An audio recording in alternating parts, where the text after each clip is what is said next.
George Galloway, and the mother of all talk shows.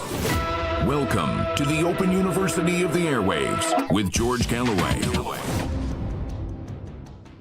Exactly 1 year ago, God saved Donald Trump so he could make Israel great again, so he could suppress the biggest scandal in modern American history, the Jeffrey Epstein affair.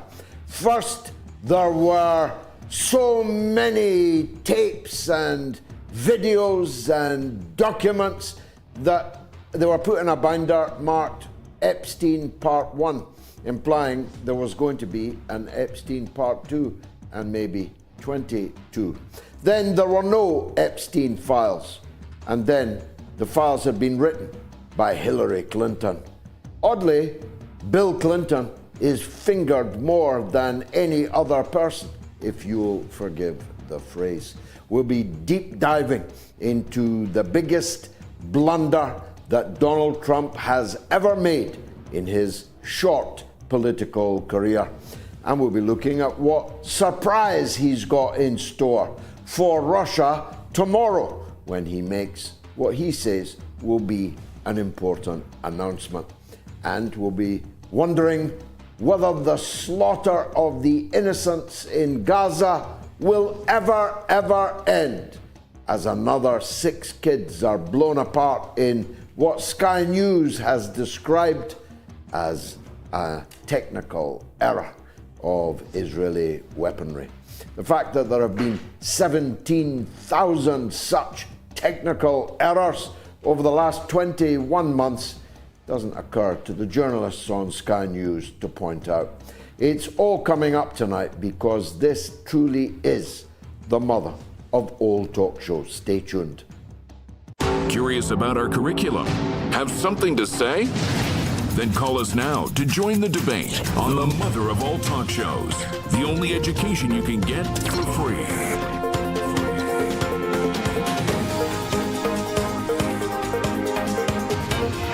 George Galloway, the mother of all talk shows. With George Galloway, the world is our classroom, and you're welcome to sit in and join the seminar.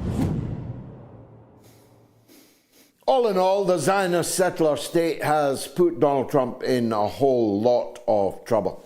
There can be little doubt that the 2 reasons why the Epstein files have now been suppressed, at least until somebody leaks them, is that Donald Trump himself is personally implicated in the Epstein affair, which should come scarcely as a surprise given the long decade of close relationship between the 2 men, and given the cut of both of their jibs, given the predilections written all over the faces of both men, and in 1,000, 10,000 photographs.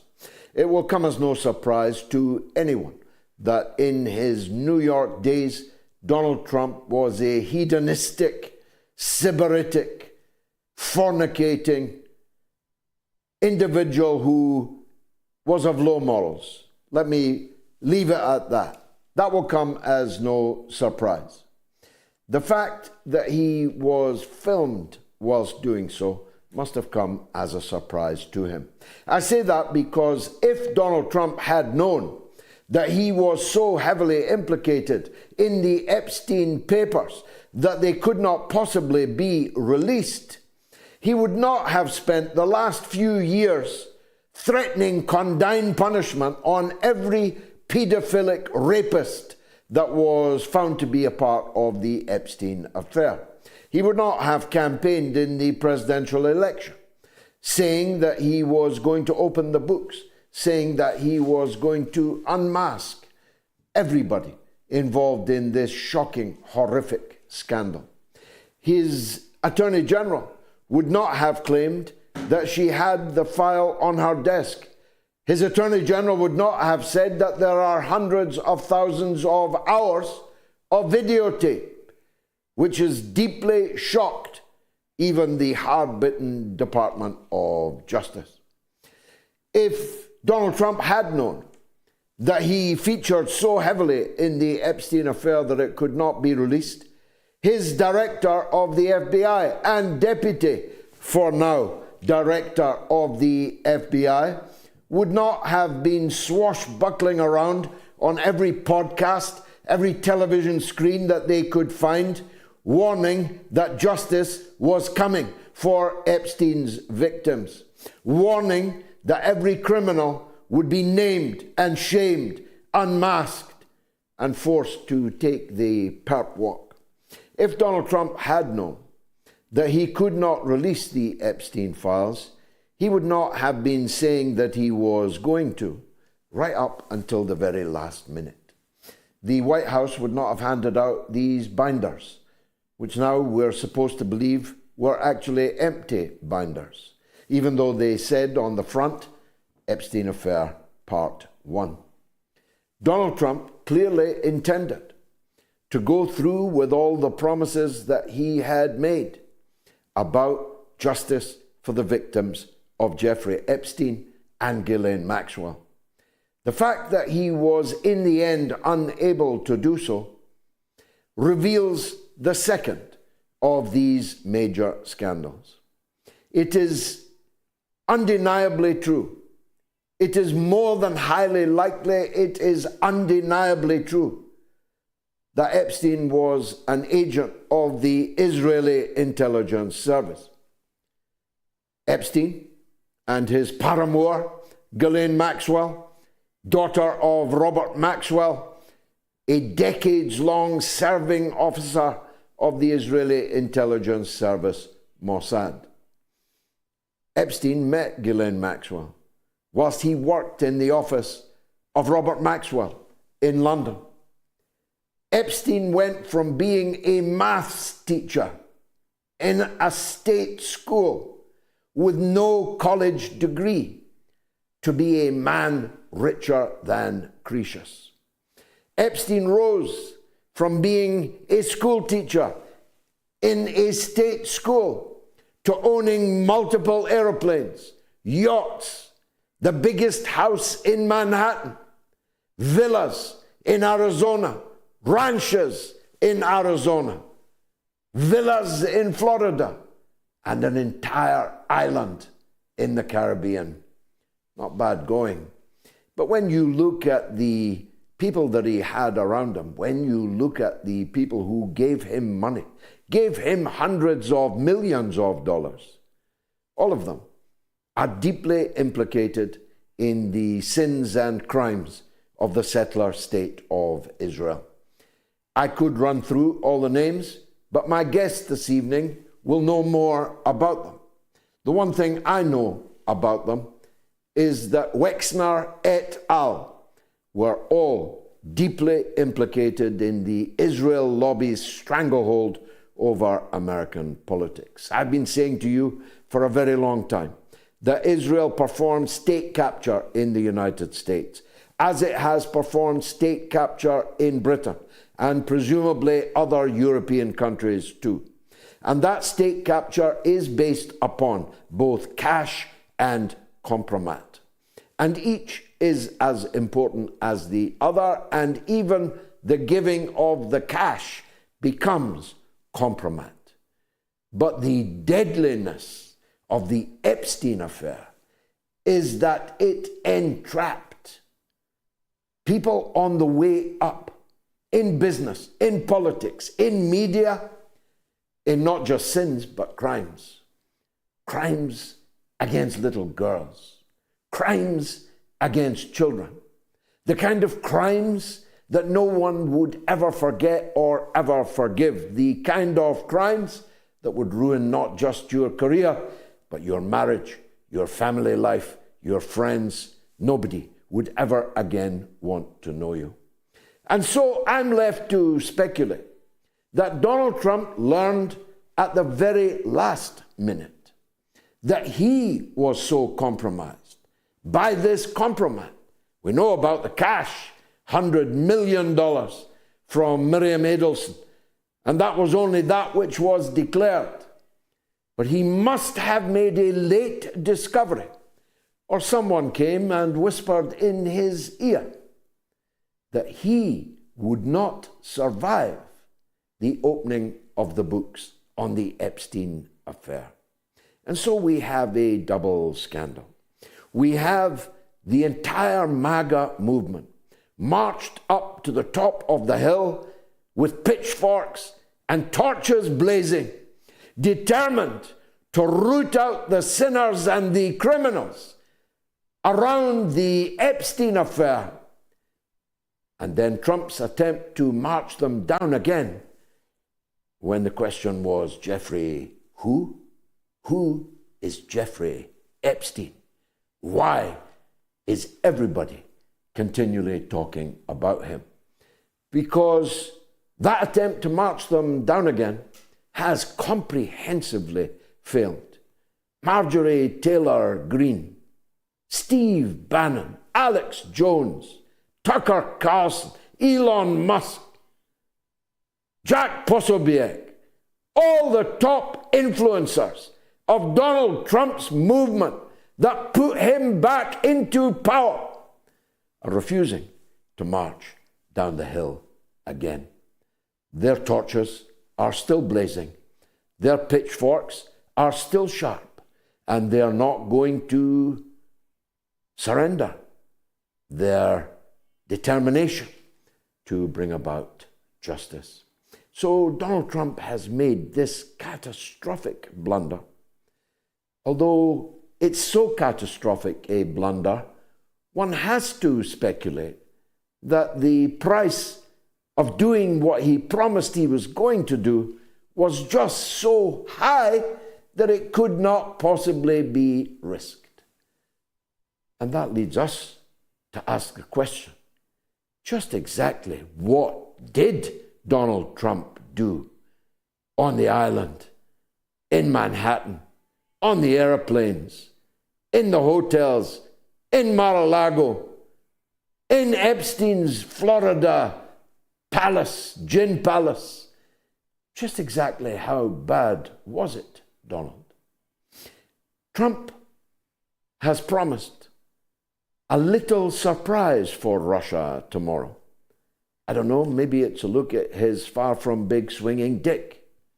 But it may be, and indeed seems highly likely to be, a dramatic deepening of American involvement in the war against Russia, which will compound his problem with his base. You see, Trump's base is quite sanguine about the bloodshed of Palestinian children in Gaza.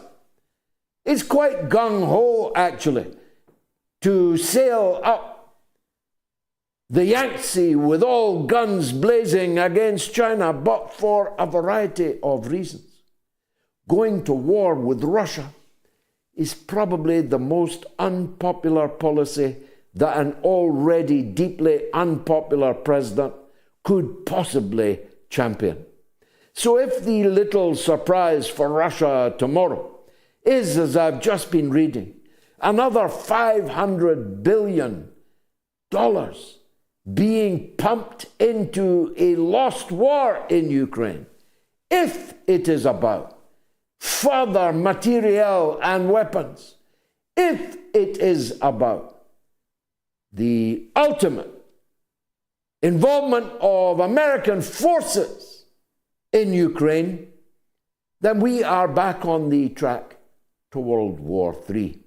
But Donald Trump will be going into whatever it is he's going to announce tomorrow with not as many people behind him as once upon a time he did. The threats against Iran have been partially replaced by a whole series of multiple level dirty tricks. Of course, we are familiar with the routine murder of scientists, the routine murder of off-duty government officials.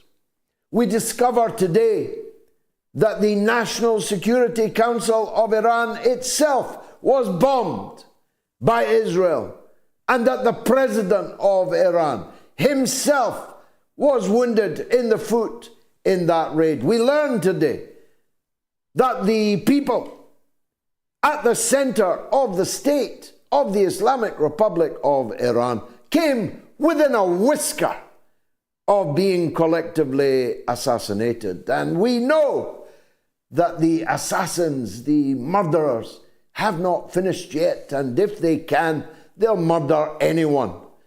And if they have to kill the wives, children, grandchildren, neighbors of the person they're looking for, they will have no second thoughts about doing so. That we have learned from Gaza. The slaughter of the innocents in Gaza has now reached such an obscene, pornographic scale that even hardened activists, observers, journalists and broadcasters like me can now almost no longer bear to look at it. If I see another small child being carried broken, maimed, and dead from the rubble, if I see another grieving mother weeping her imprecations at the need to murder one, two, or even all of her children, if I see another woman kissing the face of her murdered husband, if I see another man carry his little children through the streets of Gaza, I swear to you, one day my heart is going to fail entirely. And there's only one thing enrages me more than the Holocaust, than the builders of concentration camps. Well, they're not concentration camps. They're camps where they're going to concentrate millions of Palestinian refugees as a prelude to murdering or driving out into the desert of those refugees.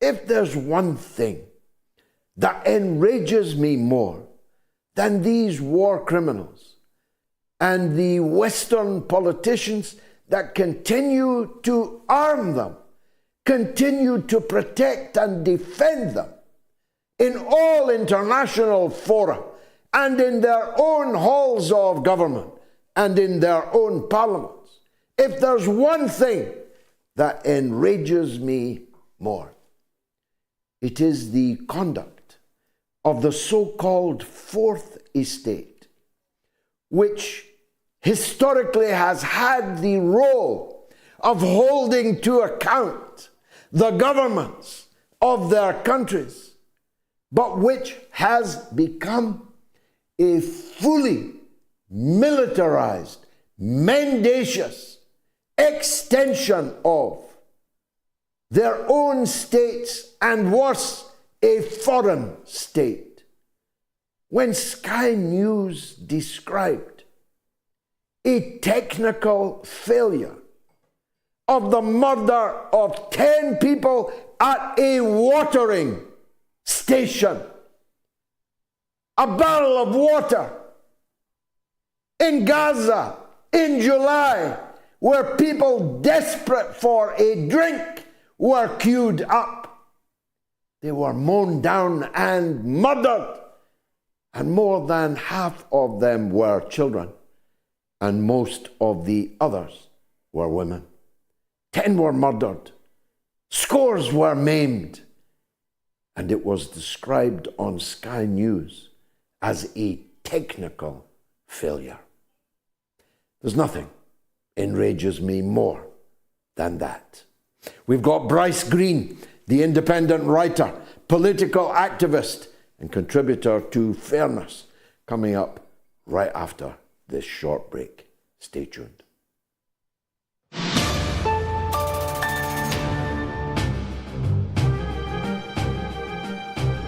He's a schoolyard bully, Piers Morgan. And he does have a big show, but then he has a big and plush and very well appointed studio and he has a big and very well paid staff.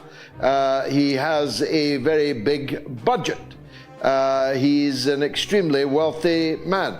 And the combination of all of that does give you a certain head start. We, on the other hand, are a mom and pop business.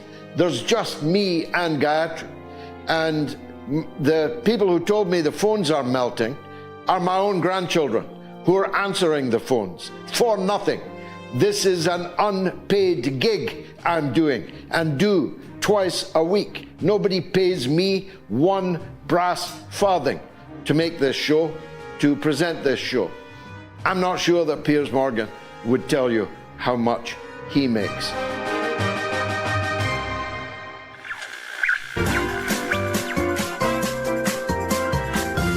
You are listening to the mother of all talk shows with George Galloway.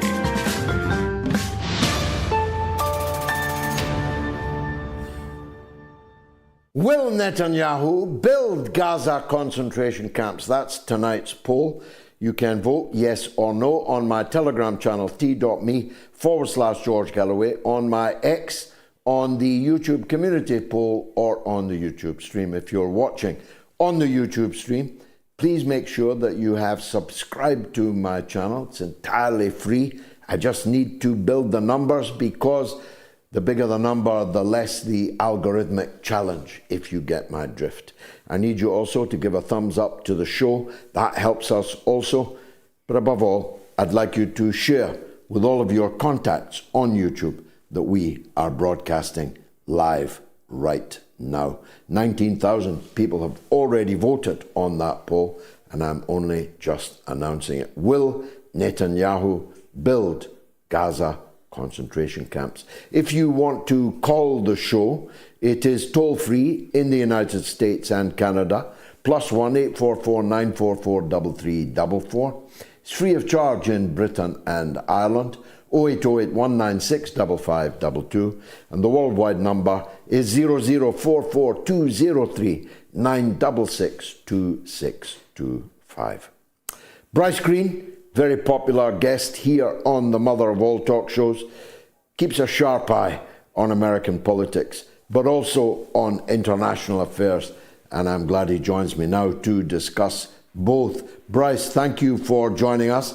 If we could start with the domestic, if you like, there seems to be a state of rebellion amongst Donald Trump's base over his decision to pretend that the Epstein affair never actually happened after all. How do you calibrate how Donald Trump is now going to handle this whole affair? He seems to have doubled down, reposing his confidence in the Attorney General, in the Director of the FBI.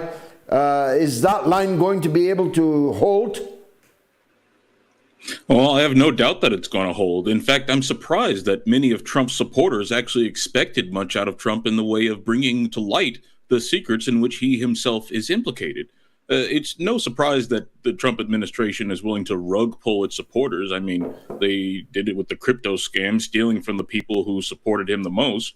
But doing this with a tantalizing bit of important public information isn't surprising. And it's not as if people like Tucker or Alex Jones or any of the other MAGA world supporters weren't aware of Trump's connections to the Epstein case.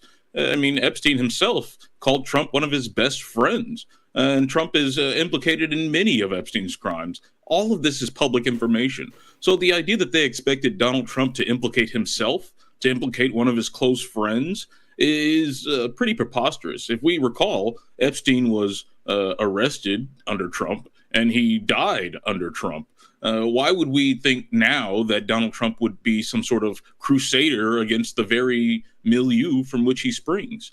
And this isn't the first time he's done this either. During his first administration, there was all of this talk about how he was going to release the JFK files. Well, after a talk with Mike Pompeo of the CIA, he refused to do that. Now, about 8 years later, the situation is different, and some of those files are getting released. But the idea that there's some sort of incentive for this president to speak truth any more than he already has is completely bonkers to me. Well, one of the reasons for thinking he might do so was that he said he would do so, and Patel said he would do so, and Bondi said she would do so, and Vance said he would do so, and Donald Trump Jr. practically made a stage stump show out of how they were going to get the pitchforks into the criminals in the Epstein affair. So if Trump was not going to get to the bottom of this affair, or even partially reveal it, why did he make such a big issue of it?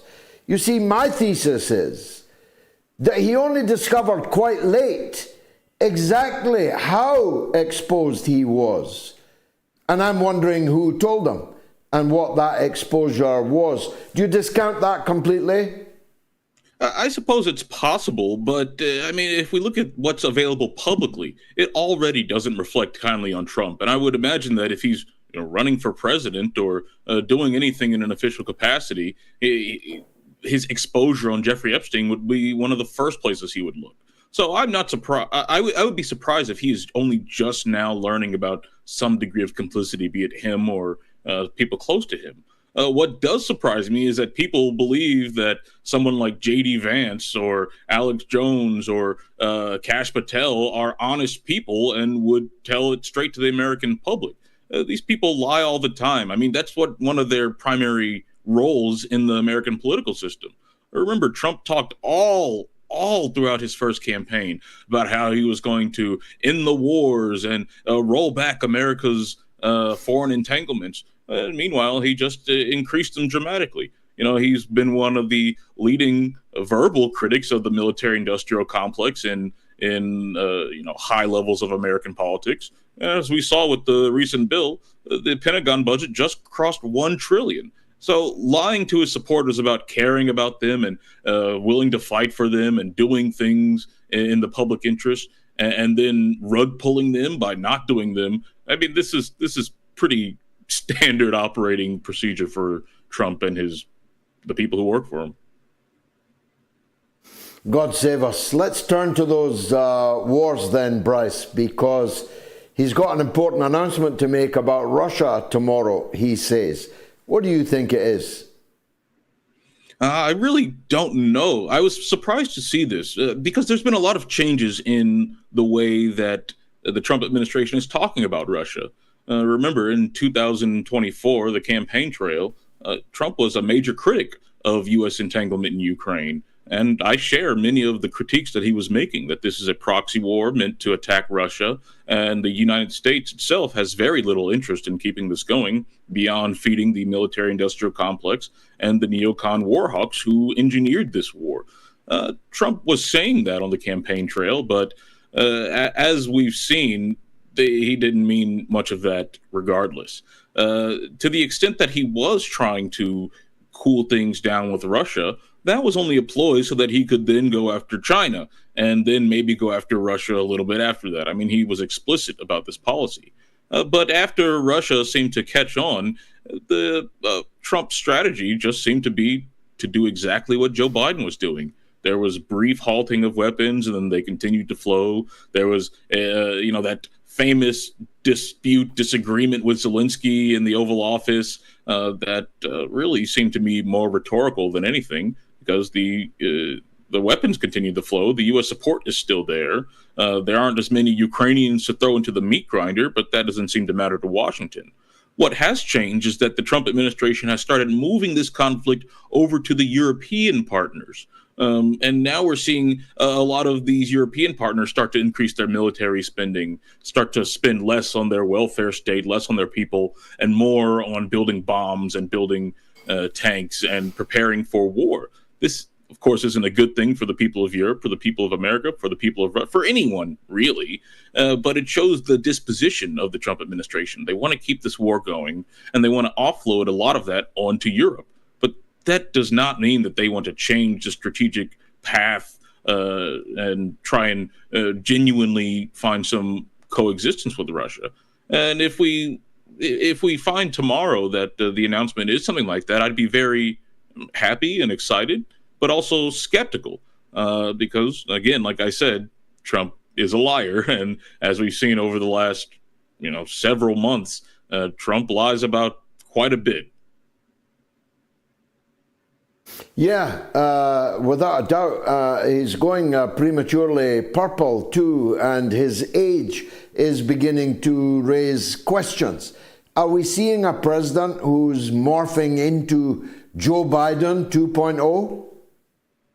Well, I think there's certainly a case to be made for Trump's own mental decline. I mean, we could see him dancing around on stage for 40 minutes. We can see him hardly be able to complete a coherent statement, public outburst, the like.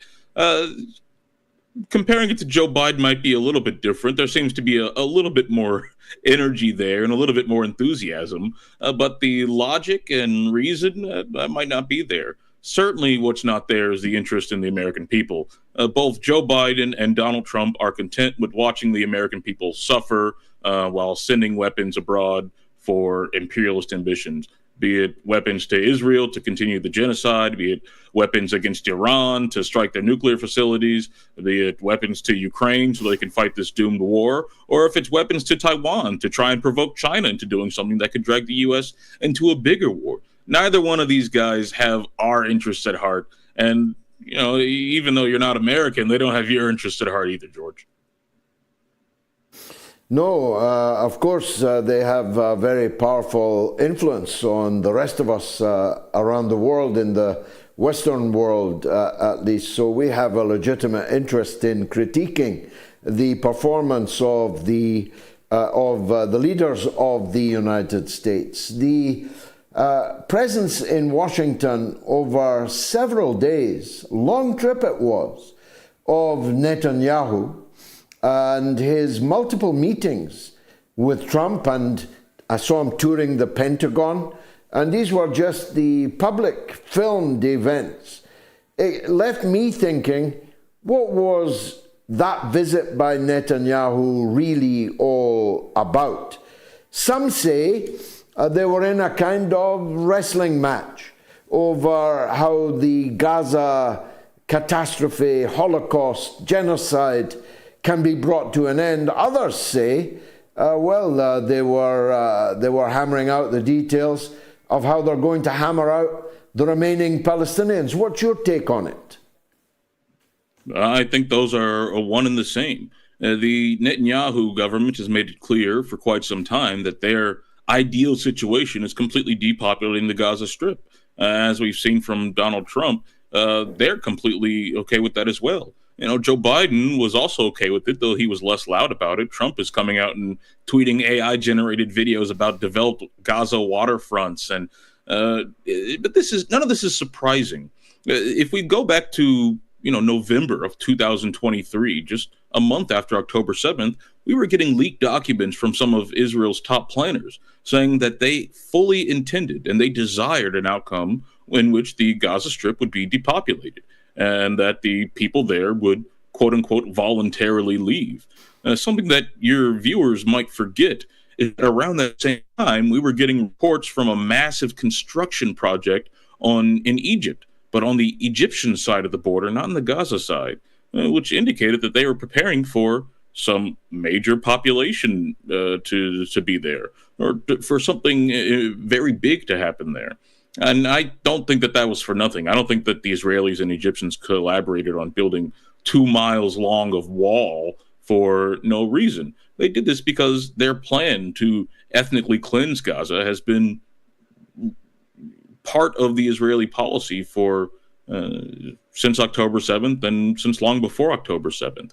If we go back to the general's plan of Giora Island, where the going policy consensus within the Israeli military was that they were going to concentrate the people of Gaza into a small area and declare everyone outside of that area to be a legitimate military target and therefore be able to slaughter them all.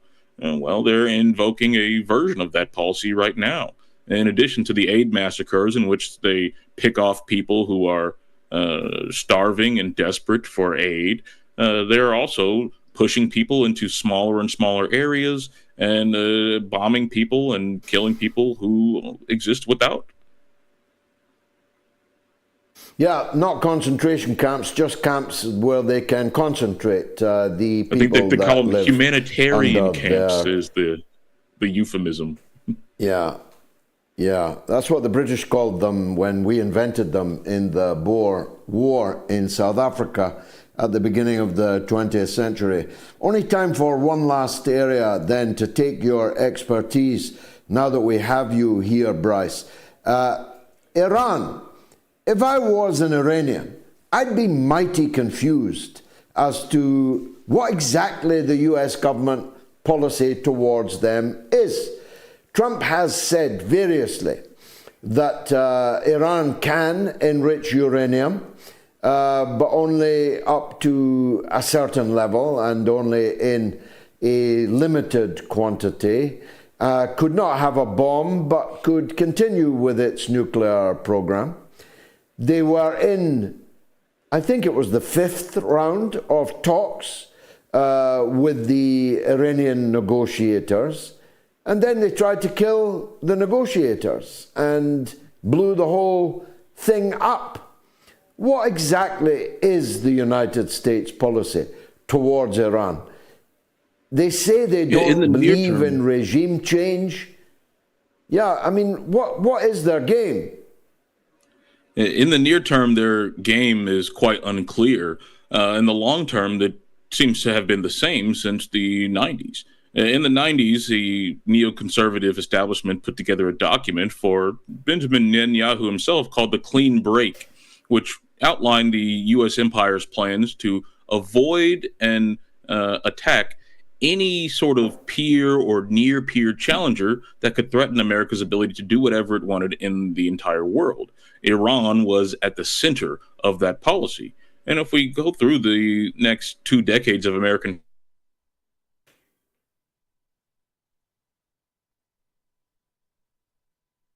and financial attacks. I'm sorry, are we back? He's back. Go on. Yeah, go ahead. American policy has been about weakening and attacking Iran through all sorts of means, by attacking its proxies, by taking out Iraq, and by taking out Bashar al-Assad in Syria. And all of this is to ensure that the Americans and Israelis will be able to eventually topple and regime change Iran. And there's been a lot of work done on how exactly to do that. Some of the policy planners suggested pretending to negotiate with Iran in order to lure them into a false sense of security.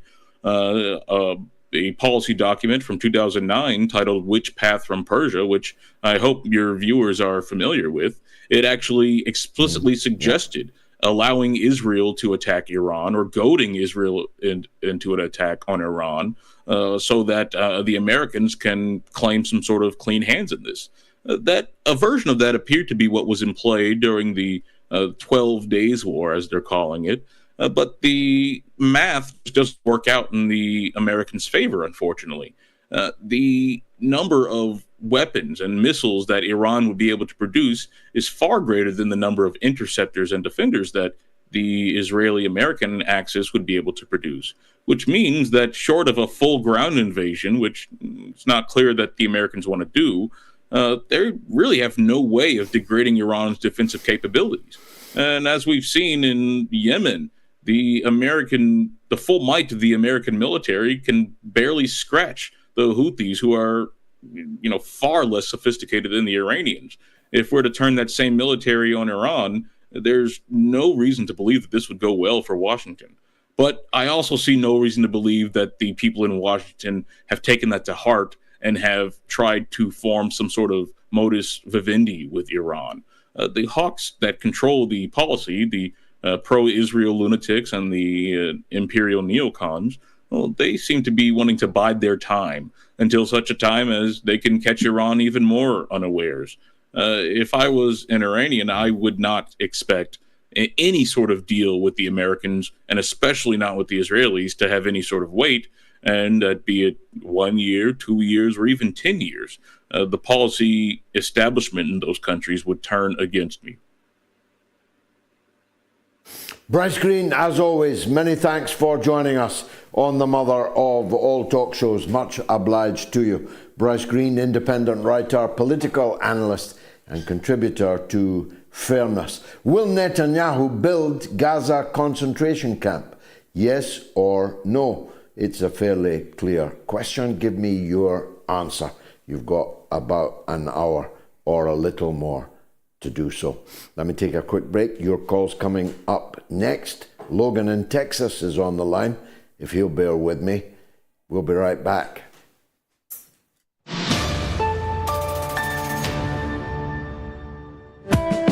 Well, first of all, Bob Geldof and his good friend Bono are on the other side. It wasn't for South Africa, it was for the Horn of Africa. I was involved in it at the time. That was my job at the time. And there were many differences. First of all, it was easy because of Cold War politics to take a stand on the famine in sub-Saharan Africa in 1984-85. I did so myself, but it was easy to do. There was no Ethiopian lobby smearing you as an anti-Ethiopian racist if you got involved in it. There was absolutely gale force wind of free publicity from the newspapers and the television about the famine in Africa at that time. There is zero publicity in the mainstream media about the calvary being undergone by the Palestinian people in 2024. Thirdly, the artists involved lost nothing and arguably gained much by being involved in that charitable enterprise. Artists today lining up for Palestine, like the great Ericclapton, like the great Roger Waters, and I'm running out of names already, would not only not be benefiting from putting on a Live Aid for Palestine, their careers would be destroyed, would be brought to a shuddering halt if they did. So I'm afraid none of the conditions which made possible the Live Aid phenomenon exist over Palestine. Indeed, quite the contrary.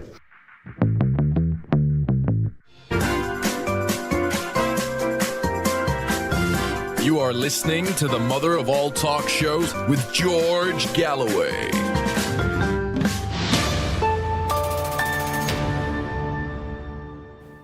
Sobering that, wasn't it? 40 years on from Live Aid. You couldn't possibly put on a Live Aid for Gaza because precious few of the top line acts, at least, could dare to turn up. And anyone organising it would probably find themselves under arrest. They'd find some way of doing it. Will Netanyahu build Gaza concentration camp? You can vote on Telegram, on Twitter, the X, on YouTube community, and on the YouTube stream. Now, Logan's been waiting patiently in Texas, where I'm sure it's mighty hot. Go ahead, Logan. What would you like to say? First, I'd like to start off by saying thank you, George, for your fight for freedom. It really is endearing to a lot of us. This means something to us. We deserve peace, and your fight is courageous. Thank you. Thank you, You're sir. welcome. I'd like to begin by just stating that Iran is probably 2.5 times bigger than Texas. And Israel is very itty-bitty compared to that. If you're to compare it to a city, I'd say Houston. 7 million people about, right? Yeah. The way that this whole thing has gone about, most of us in America, I don't think that we understand. I supported Donald Trump 3 times. I voted for him. But in this whole reflection of peace that he promoted versus the proxy wars that he's devoted, everything has suddenly turned upside down.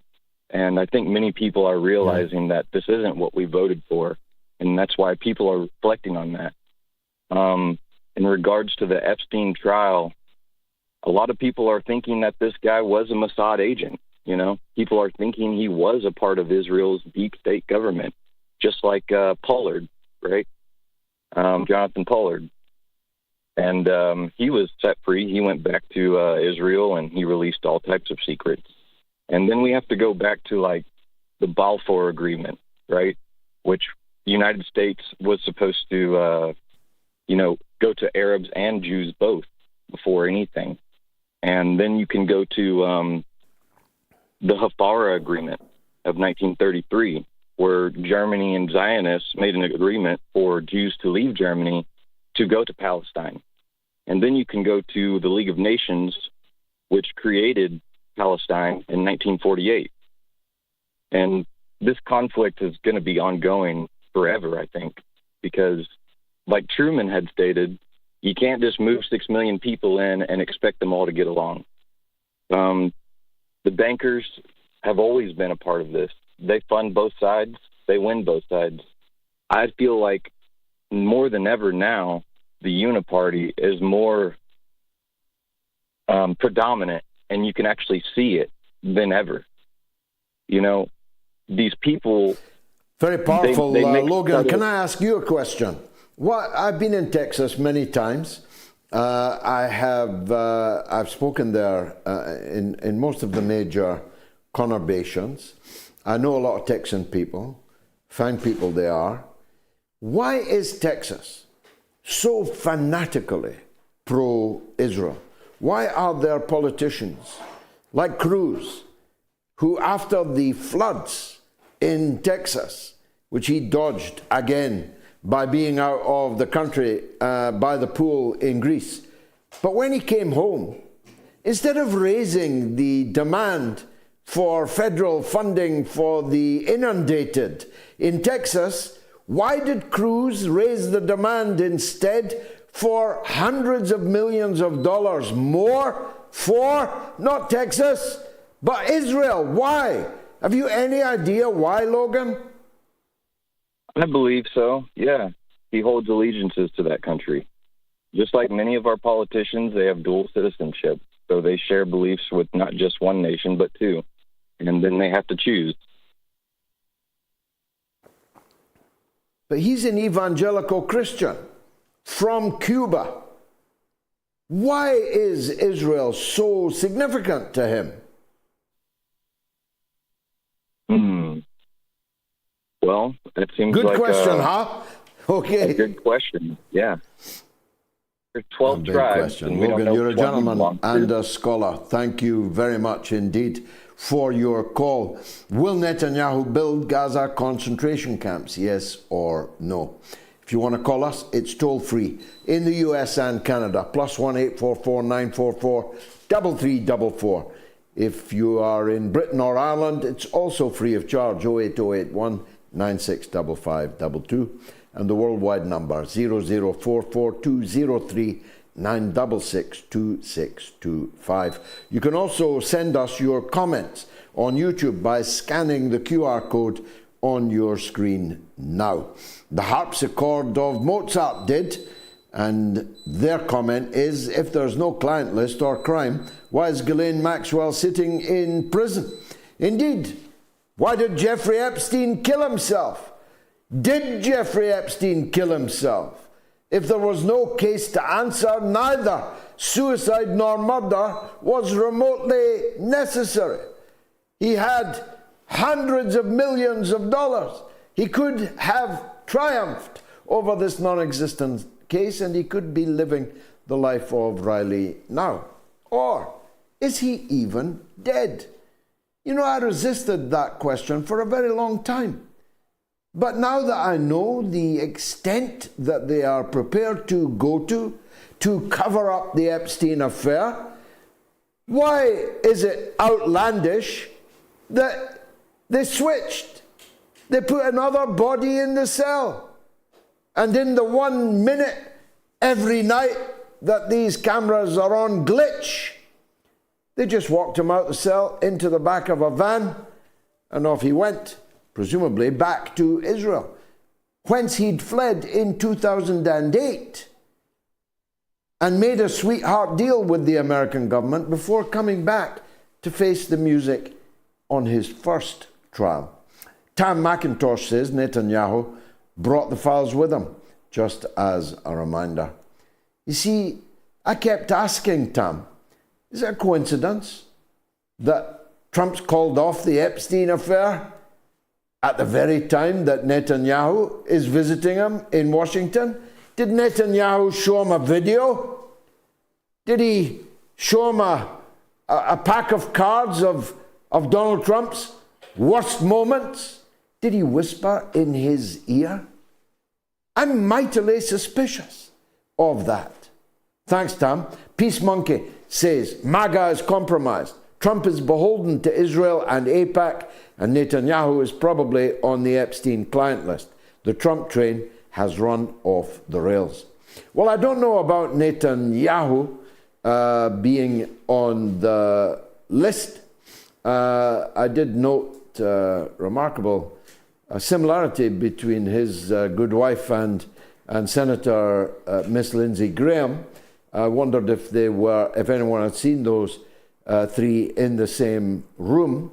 I've no idea of the predilections of Mr. Netanyahu, but I had every idea, as Bryce Greene was saying, of the predilections of Donald Trump. He's a party kind of guy, always has been. But I still believe that it would not have been in his interest to hype the Epstein affair up in the way that he did if he really knew just how badly he was compromised in them. And I hold to that view, albeit what Bryce Greene said. James Hayden says, Trump trumped his supporters and I was one of them. He's as guilty as homemade sin and is definitely mentioned on the list. I hope, no, I pray that he's legally and constitutionally removed from office. This is a big gathering storm for Donald Trump, you know. Let's see what Abdi in Minnesota thinks of it all. Abdi, welcome back. What would you like to say? Assalamu alaikum, George. How are you today? Wa alaikum salam wa rahmatullah. Welcome. Go ahead, brother. My goodness, where should I start? I even forget about the thought that I had for 2 weeks to give it to you. But if I can follow up with Logan and your question, I have to tell you one thing. In America, we have two-party structure, Republican and Democrat. The only one thing that they have ever agreed upon is the unilateral and blind support of Israel.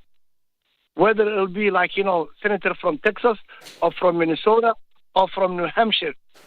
That's one thing they all agree upon. They don't even agree upon, let's take care of our elders, let's take care of our students, let's take care of our domestic problems. Never will they agree upon. But the only one thing they agree upon is the state of Israel. And as you have lamented or pointed out, right now, Netanyahu and AIPAC have Donald Trump by the teriyaki, if you know what I mean. And the thing is, I do. There is no way. They've got him by the tiny balls. Exactly. And there is no way he can escape from that. I'm only telling you what a certain adult entertainer told the world. But go on. Without a doubt. Thank you very much. We're all in the same boat. And then here comes the other avenue of it. You asked the question, what would Donald Trump talk about with the Russian president Netanyahu tomorrow? Oh, the Russian, yeah. He will talk about, hey, let's keep bombing, let's keep continue this war underground so he can escape with his problems. Imagine if this war is stopped in Ukraine. All eyes will be on him and this Epstein files. I agree with Logan. Epstein was a Mossad agent, and each one of them who live in the United States is somehow, some way, pledged in the state of Israel, and they are connected, and there is no way that anybody can think of otherwise. He was entertainer, and he was doing this and that. Okay, Abdi, we got that loud and clear, and you and I got down and dirty about Donald Trump's genitalia. God forgive me. Now, look, you've been extremely generous this month with your donation to MOATS. I mean, I have now caught up with the list of donations, and I'm deeply moved by the generosity of many of the audience. But a big thanks to this week's top donors: Robert Brown, Johnny Comerford, David Buckley, David Mitchell, and Christopher Webb. Many thanks to each and every one of you who are our biggest donors this week. But I have to ask, as I always do, because we depend entirely on your generosity. That's how the show can continue to be produced. We depend on you to go to moats.tv and leave at least $1, €1, £1. Don't let me down on that, please. RB is on the line in Canada on Epstein. RB, welcome back. What would you like to say?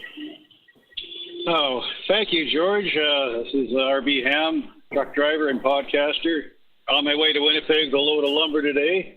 And I've just stopped by the side of the road to give my 2 cents worth about what's going on. Last night on my show, which is Rumble exclusive, Beyond the Pale, Barbie Ham Beyond the Pale, I had on Celine Mansour, Professor Emeritus here in Canada, and Donald Jeffries, 2 esteemed guests. And we covered a lot of this stuff. And what it boils down to is the fact is, George, there are no coincidences, and timing is everything.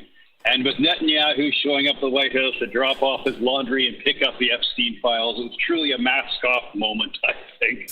I mean, let's face it, both parties are compromised. Not because we all know by now, if you've read Whitney Webb's work, One Nation Under Blackmail, it's not just one nation under blackmail, probably. It's many nations under blackmail. That's true payoffs for the AIPAC lobby, through a compromise that both parties... major people in business and in entertainment have all been compromised. And if the truth were to really come out, the system would collapse. But my whole thing is, if the truth comes out and it collapses a system, then that system deserves to be collapsed. We are witnessing a true mask-off moment where the Anglo-American Zionist empire is failing in all aspects. I don't think there's any way to keep propping it up. We have the absolute joke that is Al Qaeda being propped up in Syria, where Al Jaloni, a head chopper of the highest order, is receiving state visits from Donald Trump and from David Lammy, shaking his hand, telling him how wonderful Syria is now. We're dropping all the sanctions against Syria to prop up this Al-Qaeda-led government in Syria.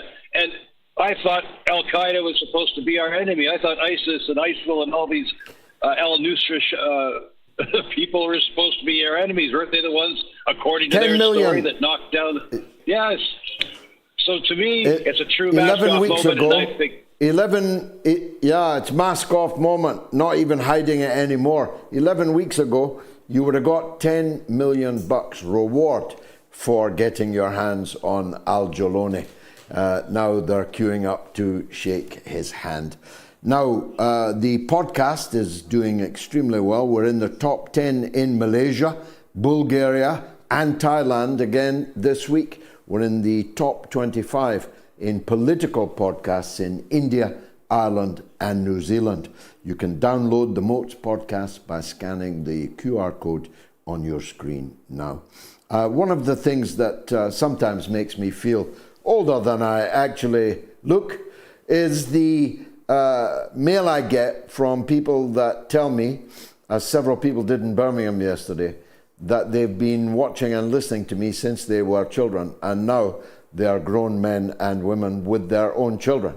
I got mail this week from Auckland, New Zealand, about a speaking tour I did in New Zealand so many years ago. I couldn't even tell you when it was, but she knew because she said listening to my talk in Auckland was the highlight of her summer. She was a 15-year-old schoolgirl then. Now she's a married woman and mother. Thank you for that beautiful letter. And thank you to everyone who was so kind to me yesterday when I walked the entire journey in 32-degree heat from Sparkhill Park to the mailbox in the centre of Birmingham. Thanks to Sheikh Asrar and all his team for an expertly adjudicated and organised march in support of the people of Palestine. Let's go to our old friend Declan in Dublin, who's online too. Go ahead, Declan. Right, George. There's a very big protest in the town of Taipei tomorrow, Monday. Taipei is the last Christian village on the West Bank, and they're putting up with all kinds of savagery from the settlers, you know, the people that God promised the land to, not the Christians who've lived there, who were converted by Jesus, right? They've been there ever since. They've tilled the land, but they have to go. Now, what they're doing is the three main patriarchs of Jerusalem, the Armenian, the Latin Catholic, and the Orthodox Catholic, will all be at this protest tomorrow, and they're gathering up all help they can to ask these settlers to get the hell off their land and to stop stealing their land. There are also, of course, Christian remnants left in Bethlehem, one of which was a vineyard run by nuns. The Israelis stole that. There's an orphanage run by French nuns, the greatest people you could meet, and they have to put up with all kinds of stick. An orphanage in Bethlehem. Now, this protest tomorrow is the last stand of the Christians, right? If they lose this, they are finished in the Holy Land, like they are finished in Syria, and like they are finished in Iraq. This is the end of the road. Now, that's okay. I'd like to take the chance to salute Francesca Albanese, who is the greatest woman, I think, of our generation. And the hope is that there are other Francesca Albaneses out there who will do something, because the Western churches, the Catholic Church especially, and the other main churches are doing absolutely nothing for their co-religionists in the Holy Land, just like they did nothing for them in Syria or in Iraq. That's it. Finished. They don't even talk about them, never mind do anything. They don't even talk about them. Even at Christmas Eve, even at Easter Sunday, on high days and holy days, they don't even talk about them. Never mind do anything for them. Taipei is a holy Christian village in flames, being savagely attacked by these baboons called settlers, most of them Americans, on the hilltops of the West Bank. A village of people converted by Jesus himself to Christianity. And all these Christian politicians and all these Christian leaders and most of the Christian clergy, they know who they are, haven't done or said even jack shit to come to their aid. They're not Christians, most of these politicians.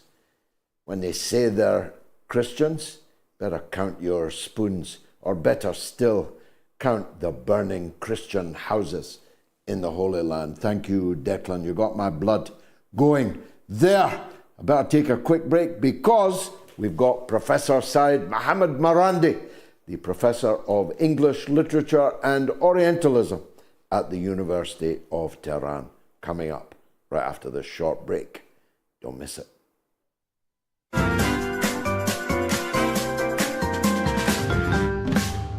You know, and it's a very, thank you for, you know, I'm a big fan of your show, Gigi. Great debate, great. And I'm Scottish. I'm very passionate about what's happening there, you know. I had a great mom. She was Scottish, Mary MacLeod. She taught me well. She taught me well at everything, including golf. I love Scotland, and I love the Scottish food. It's great food. I said to Melania, you know, haggis. Look at that. What's more Scottish than that? Me. I am that haggis. She said, what, thin-skinned and full of crap? You are listening to the mother of all talk shows with George Galloway.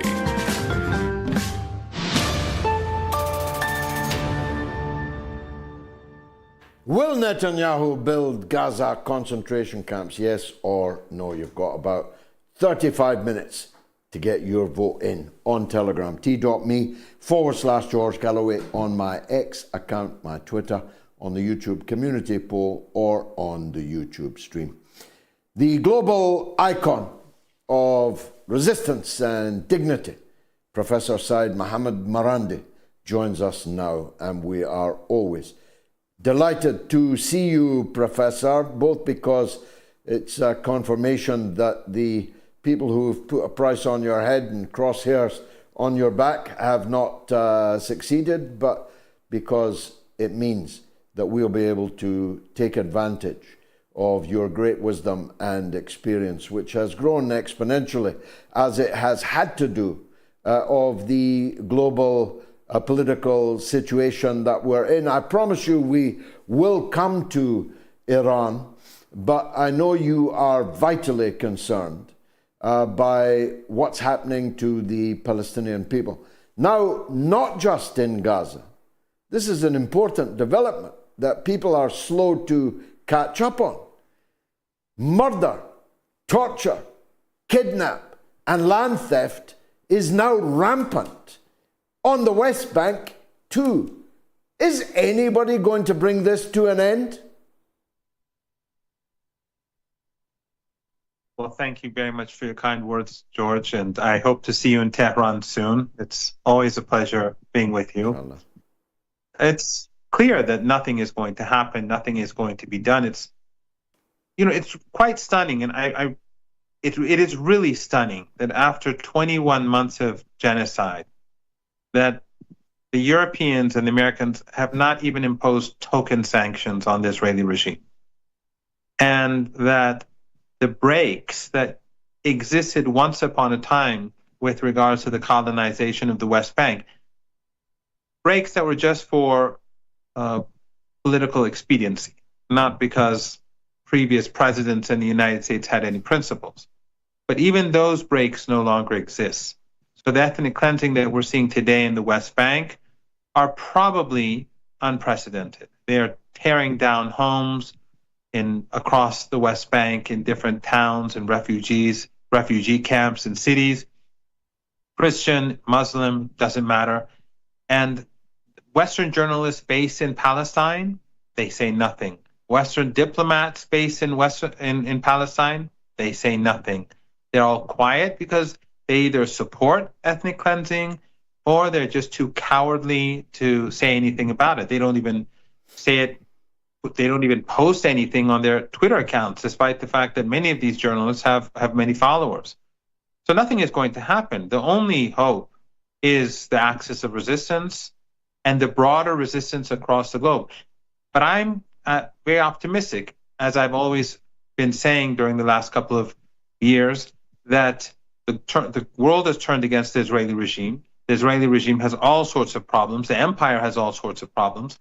But I think that this issue that has exploded in the United States surrounding Epstein, I think that is going to have an impact on all of this, because even Trump supporters, many of them are outraged, and they see the connection between the Israeli regime and the corruption in the United States and what they've been doing to children in the United States for the sake of the Israeli regime, what Mossad has been doing.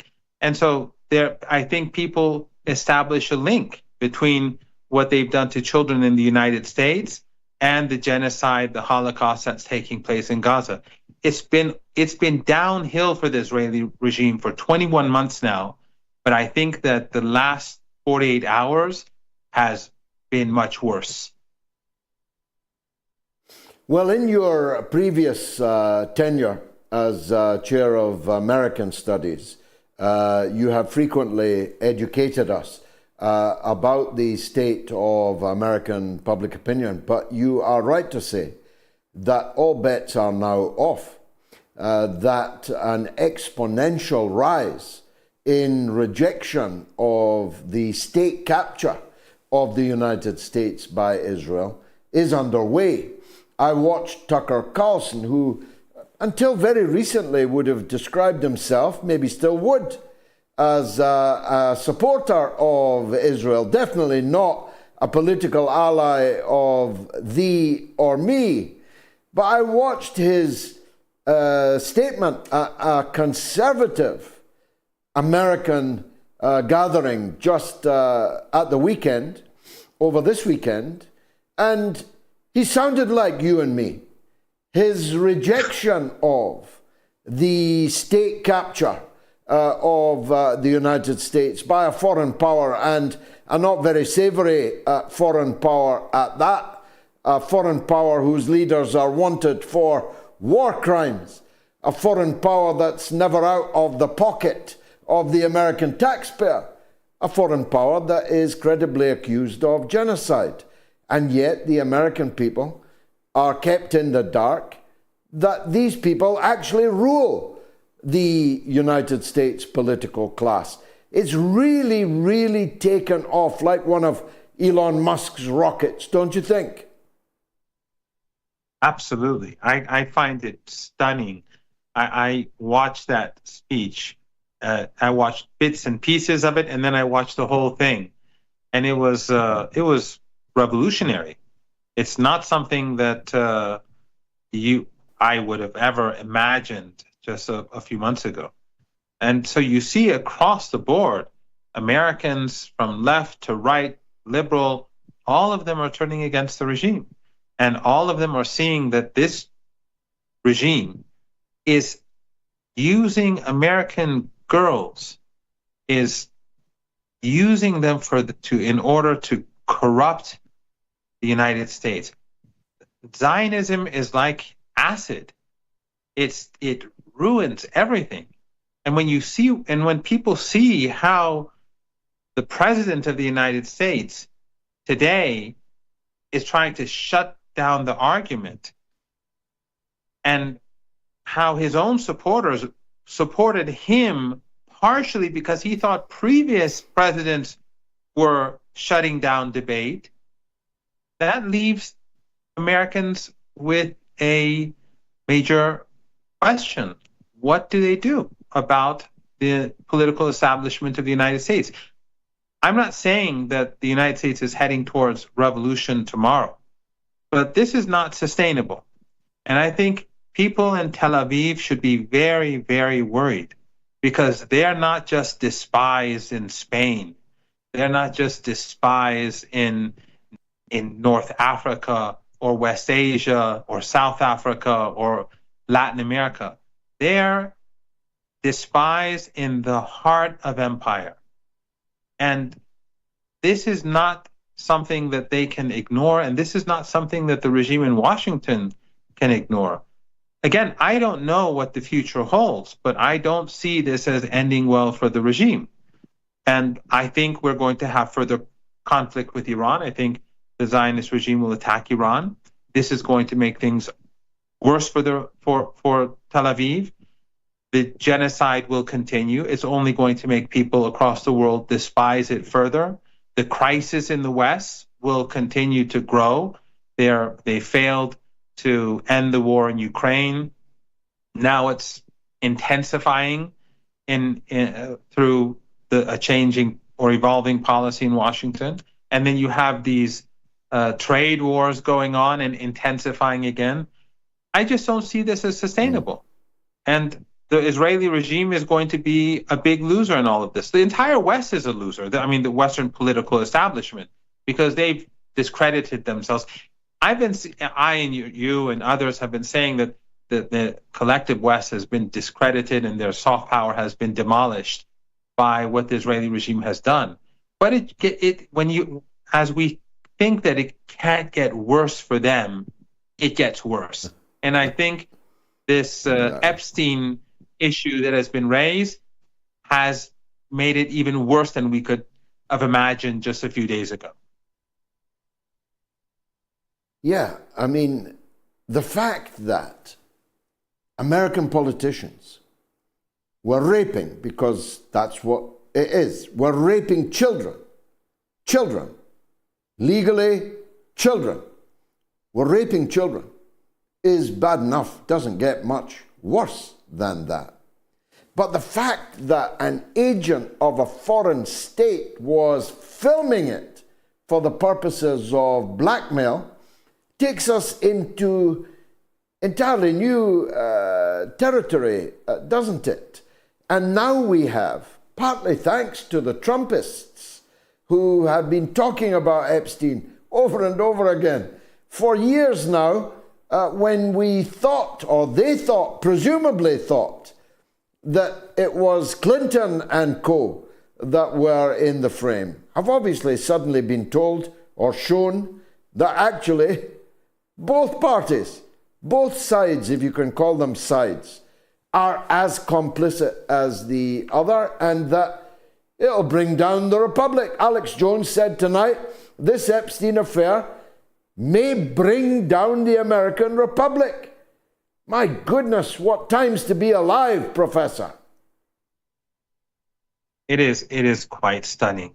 And this foreign power has been able to do it with impunity, and even U.S. intelligence agencies cannot touch them. They can do this on American land. I didn't want to use the word because I didn't want to cause trouble for your show. They can rape kids, young girls. And, you know, just a few years ago, we had this whole Me Too movement.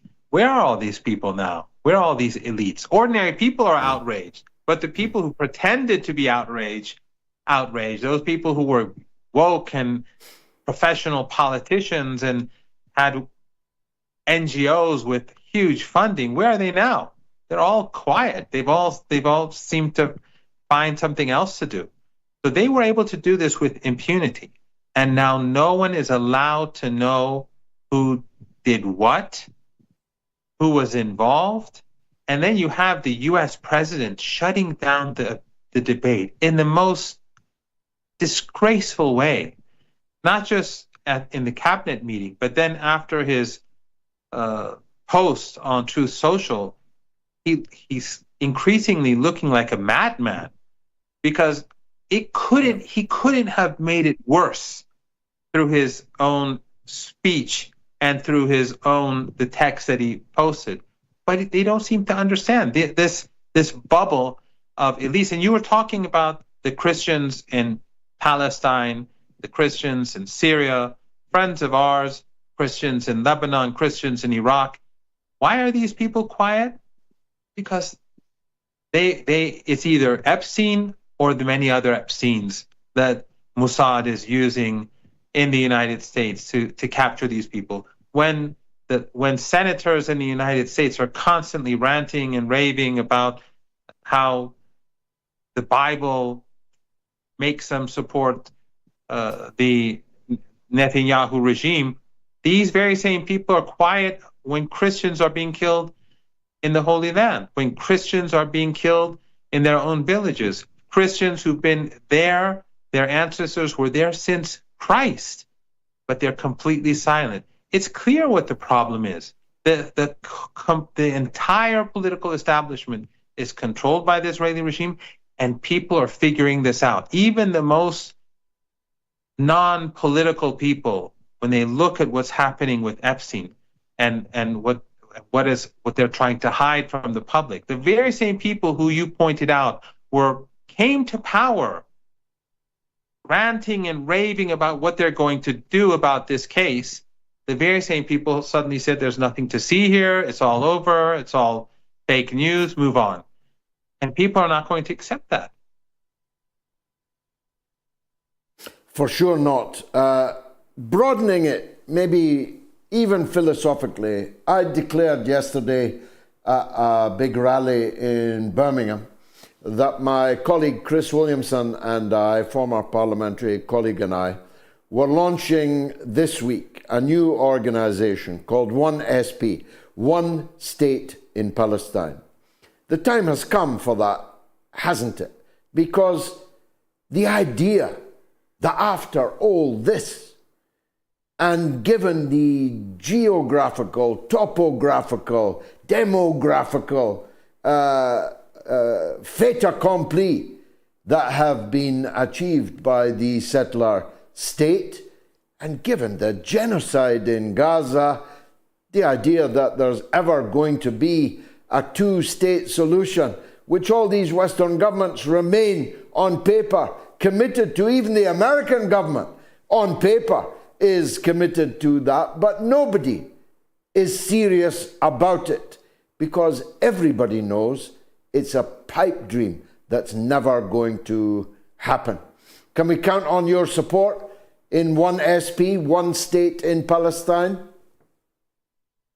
Absolutely. I follow you, whatever you do, George. It's obvious that from day one, the whole debate about the two-state solution was a facade in order to keep people quiet and to allow the Israeli regime to slowly colonize the West Bank. That was the objective all along. And who did they colonize the West Bank with? They colonized them with the worst of the worst. The most brutal and barbaric of these Zionist thugs have been put in the West Bank. These people are not going to leave voluntarily over any agreement, and that was the objective from day one. There was never the intention to have the two-state solution. All of these, especially these hypocritical European politicians, these EU politicians, they always knew that this was never going to happen, but they always speak about the two-state solution so that the Israeli regime can do what it can do its dirty work and get away with it. And the only way forward today is to dismantle the regime. I mean, that's what it had. The only way, that was the only way forward from the beginning. But I think from now people recognize, after all that we've seen in the last 21 months, people recognize that the only solution is to dismantle the regime altogether. And have a state where, I know this is outrageous to mainstream Western media and Western elites and Western diplomats, but where all people are treated as equal human beings. That is the only solution for Palestine, and it is the only acceptable solution. And I hope that now that things are getting so bad for the regime and so bad for the elites in Washington, that people in our region start pushing harder. We cannot have Erdogan,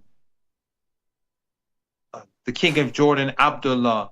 We cannot have Mohammed bin Zayed. We cannot have Sisi doing business as usual with Netanyahu as this genocide is taking place. People in Europe and North America are rising up and protesting, supporting the Palestinian people, yet these governments, these states, these regimes are doing business as usual with Israelis. Now is the time for everyone, for all of us, to be more active everywhere, to push harder, to put more pressure on governments in our region and in the West and elsewhere to ease the pressure on to force the Israeli regime to ease pressure on the Palestinian people and bring an end to this genocide. And I have no doubt that if the people in our region start putting pressure on their governments, other governments will fall in line across the global south. But when neighboring countries are selling oil, when they're selling goods, when they're purchasing goods from this illegitimate regime, how can we expect African countries or Latin American countries or Asian countries to impose sanctions on this regime? So we have a lot of work to do, and I'm grateful for you and for your colleagues and all the people who participated in the protests. I'm grateful that such people exist, and obviously people like myself have to work harder to keep up. Finally, Professor, I said I'd come back to Iran. Trump is a wounded animal. A wounded animal, depending on how badly it's wounded, can be dangerous. Are you expecting the United States, never mind Israel, Israel, we must expect any day, any minute, sneak attacks, cowardly murders. But are you expecting the United States to further get militarily involved against Iran? I think it's very possible. I think the only adversary to the Israeli regime is Iran in that axis of resistance. And the way to end the resistance in Palestine is to bring down this axis. No one else is going to do anything about Palestine. No one else is interested in doing anything about Palestine. Some may pretend that they support the Palestinian people, but these very same people are doing business with the Israeli regime. Some may pretend to be supportive of the Palestinian people, but they have American bases on their soil that are being used to support the Israeli regime. So they fund people across the world, they fund cultural institutions and individuals to protect their image, but it's clear today that the facade has fallen, just like with Epstein. Everyone knows where people stand. So it is only Iran in the axis of resistance, and I have no doubt that the Israeli regime will attack, and Iran will hit it very hard, and they will lose in any exchange with Iran, and Iran will not forsake the Palestinian people. If everyone else does, the axis of resistance will not forsake the Palestinian people, and that is why I think it is quite possible that the Americans will try to get involved. But George, the United States cannot get into a war with Iran and win. You and I both know that. When they fought Saddam Hussein, another evil, wounded animal, and they defeated him in Kuwait, they brought in 600,000, 700,000 troops at the height of U.S. power and at the height of the empire, or at least at a time when the empire was much stronger than it was today. It was the beginning of the unipolar moment. And today, they could never muster such strength. And Iran is not Iraq. Iran is a strong, independent country with a leadership that is highly legitimate in the eyes of its people, and it has the capability to destroy everything and all U.S. assets in the Persian Gulf region. And I think that now, and here I'm just speculating, I think it's going to be increasingly difficult for Trump to engage in any serious conflict with Iran, because he has lost the support of his own people over a host of different issues. Not just his aggression against Iran and his support for genocide or the war in Ukraine, but because of the corruption that we're seeing today in the United States and how he's trying to hide the truth behind the Epstein case, and people see it. And so that's going to make it a regime that's increasingly delegitimized in the eyes of its own people. It's going to make it very difficult for it to engage in a major conflict with Iran. I have no doubt that the Palestinian people will come out on top, and the axis of resistance will be there for them until liberation comes. Professor Marandi, may God protect you always. Thank you for joining us on the Mother of All Talk Shows. Another absolute tour de force from Professor Seyed Mohammad Marandi, Professor of English Literature and Orientalism at the University of Tehran. We'll take a break, then it's your calls right up to Gayatri's social media news roundup. Stay tuned.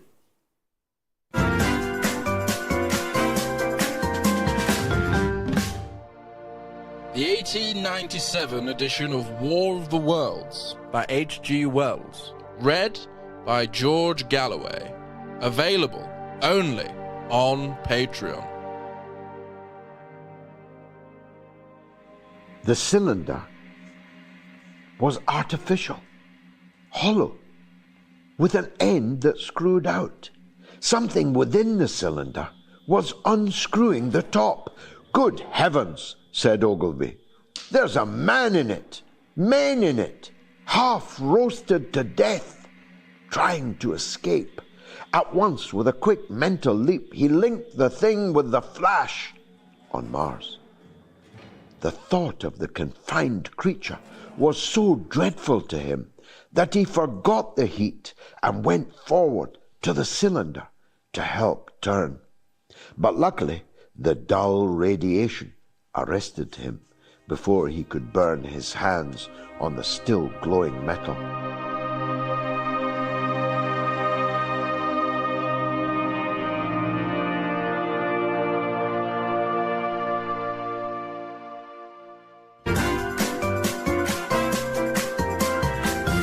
You are listening to the mother of all talk shows with George Galloway.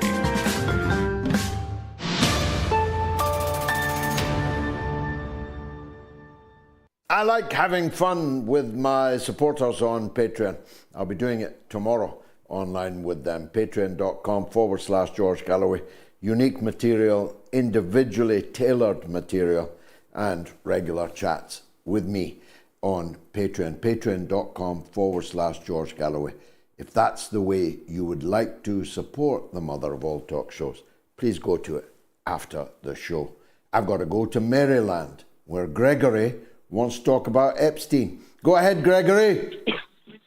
Hey, George. Thanks for taking my call. So, yeah, please. Welcome. I'm sitting back, and I've been watching for the last 2 weeks Trump stumble to rationalize why he wanted to go to war or hit Iran with those big bombs.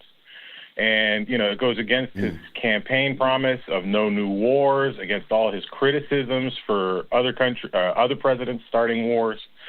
And the way I see it is there's a group of extreme Zionists / Mossad, whatever, like they're all connected, but they have the actual compromat of Trump on Epstein's plane having sex with underage girls or women.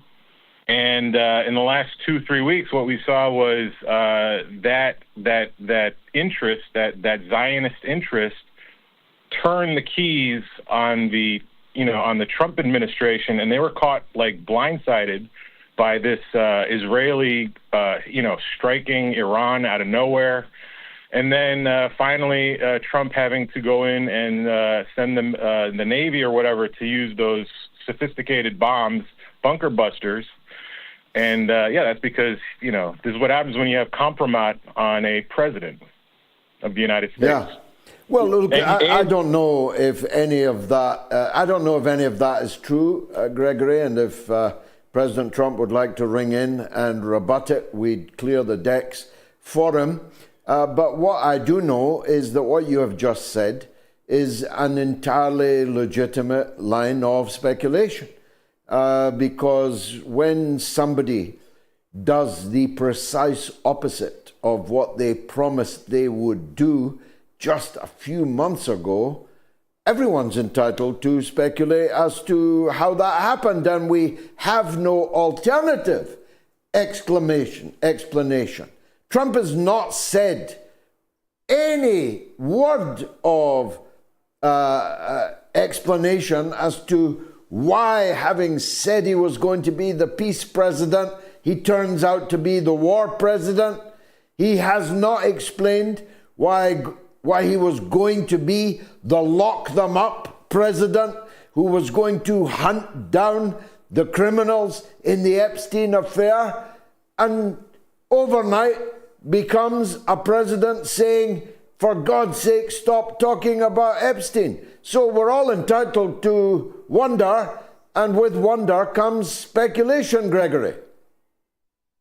You're right. You're absolutely right. I agree with you 100%.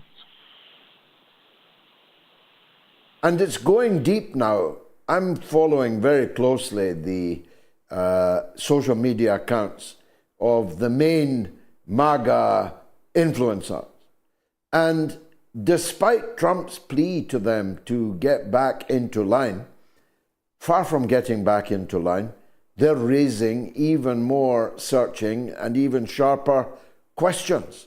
I don't see how Trump gets out of this situation. Do you? Oh, no, well, that's just it. So I wonder, because, it seems like he's got everything locked up. I mean, he owns all the agencies that are really important to the Epstein files.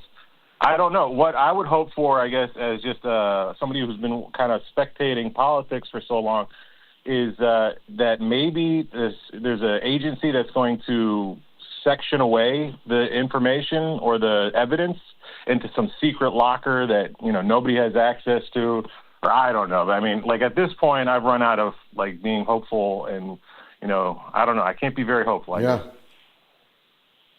Do you think he's dead, Epstein?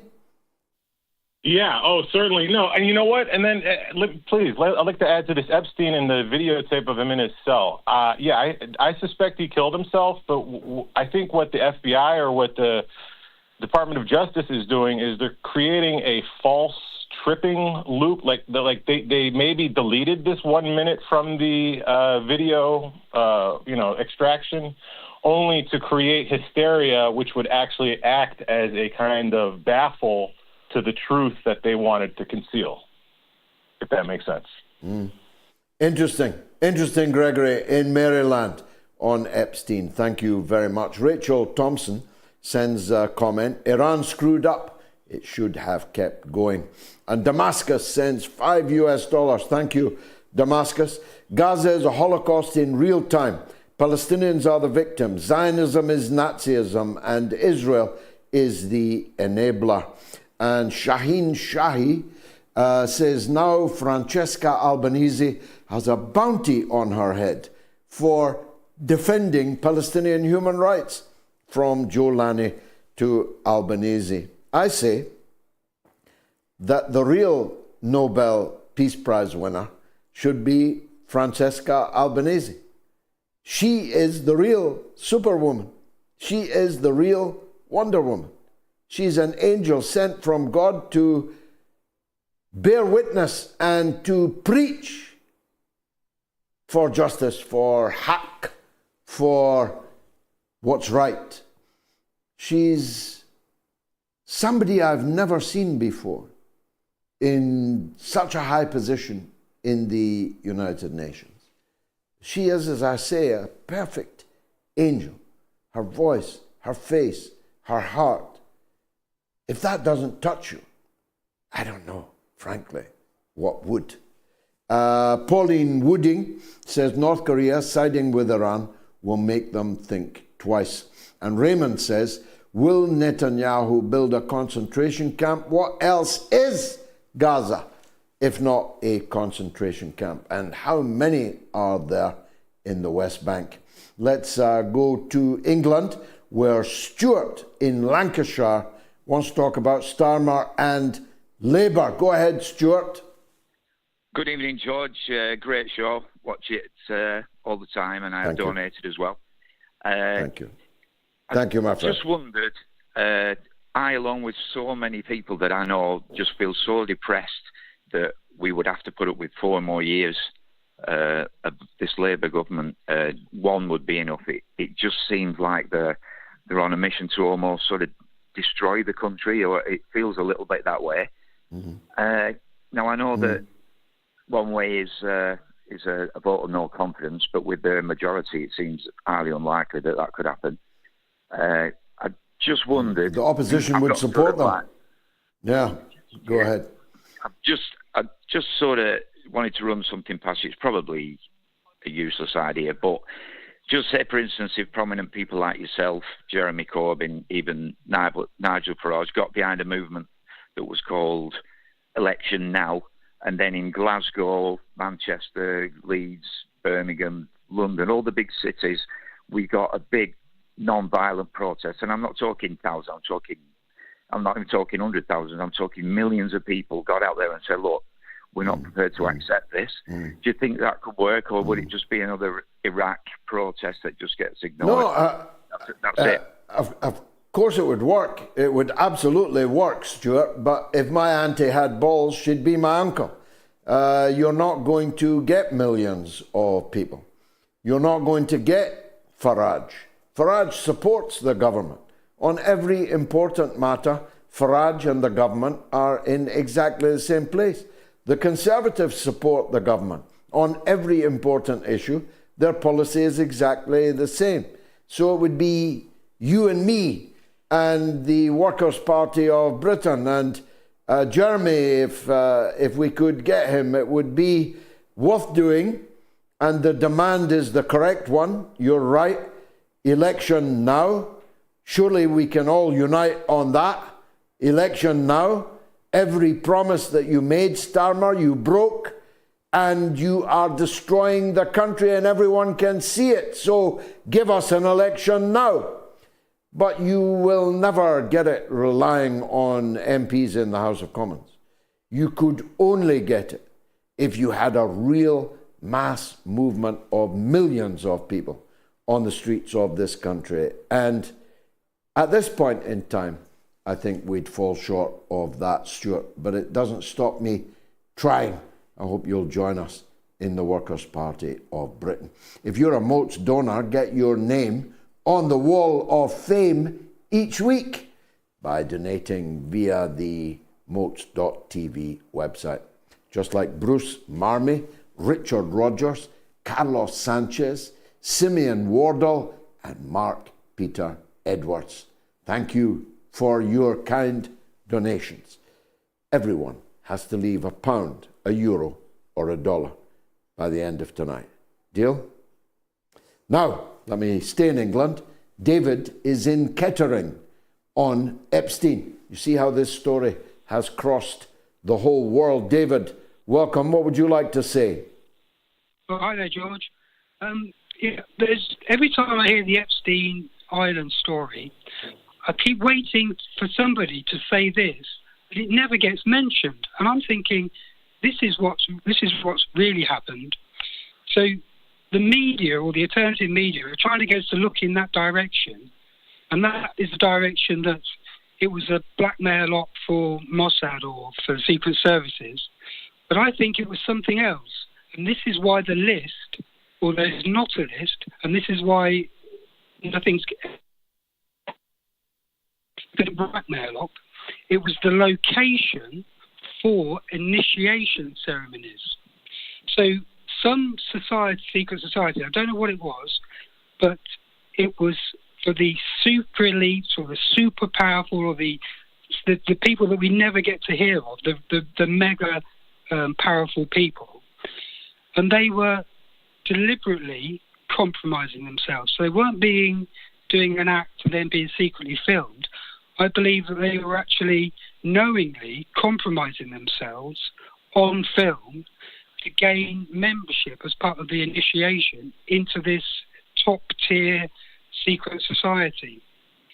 And this is when... David, as I said to an earlier caller, we're entitled to speculate, and your speculation you've now put it on the table. I don't agree with it myself, not least because most of the compromise was gathered in Manhattan, in the biggest house in Manhattan, which Epstein was given for $1 single US by Leslie Wexner, the founder and owner of Victoria's Secrets.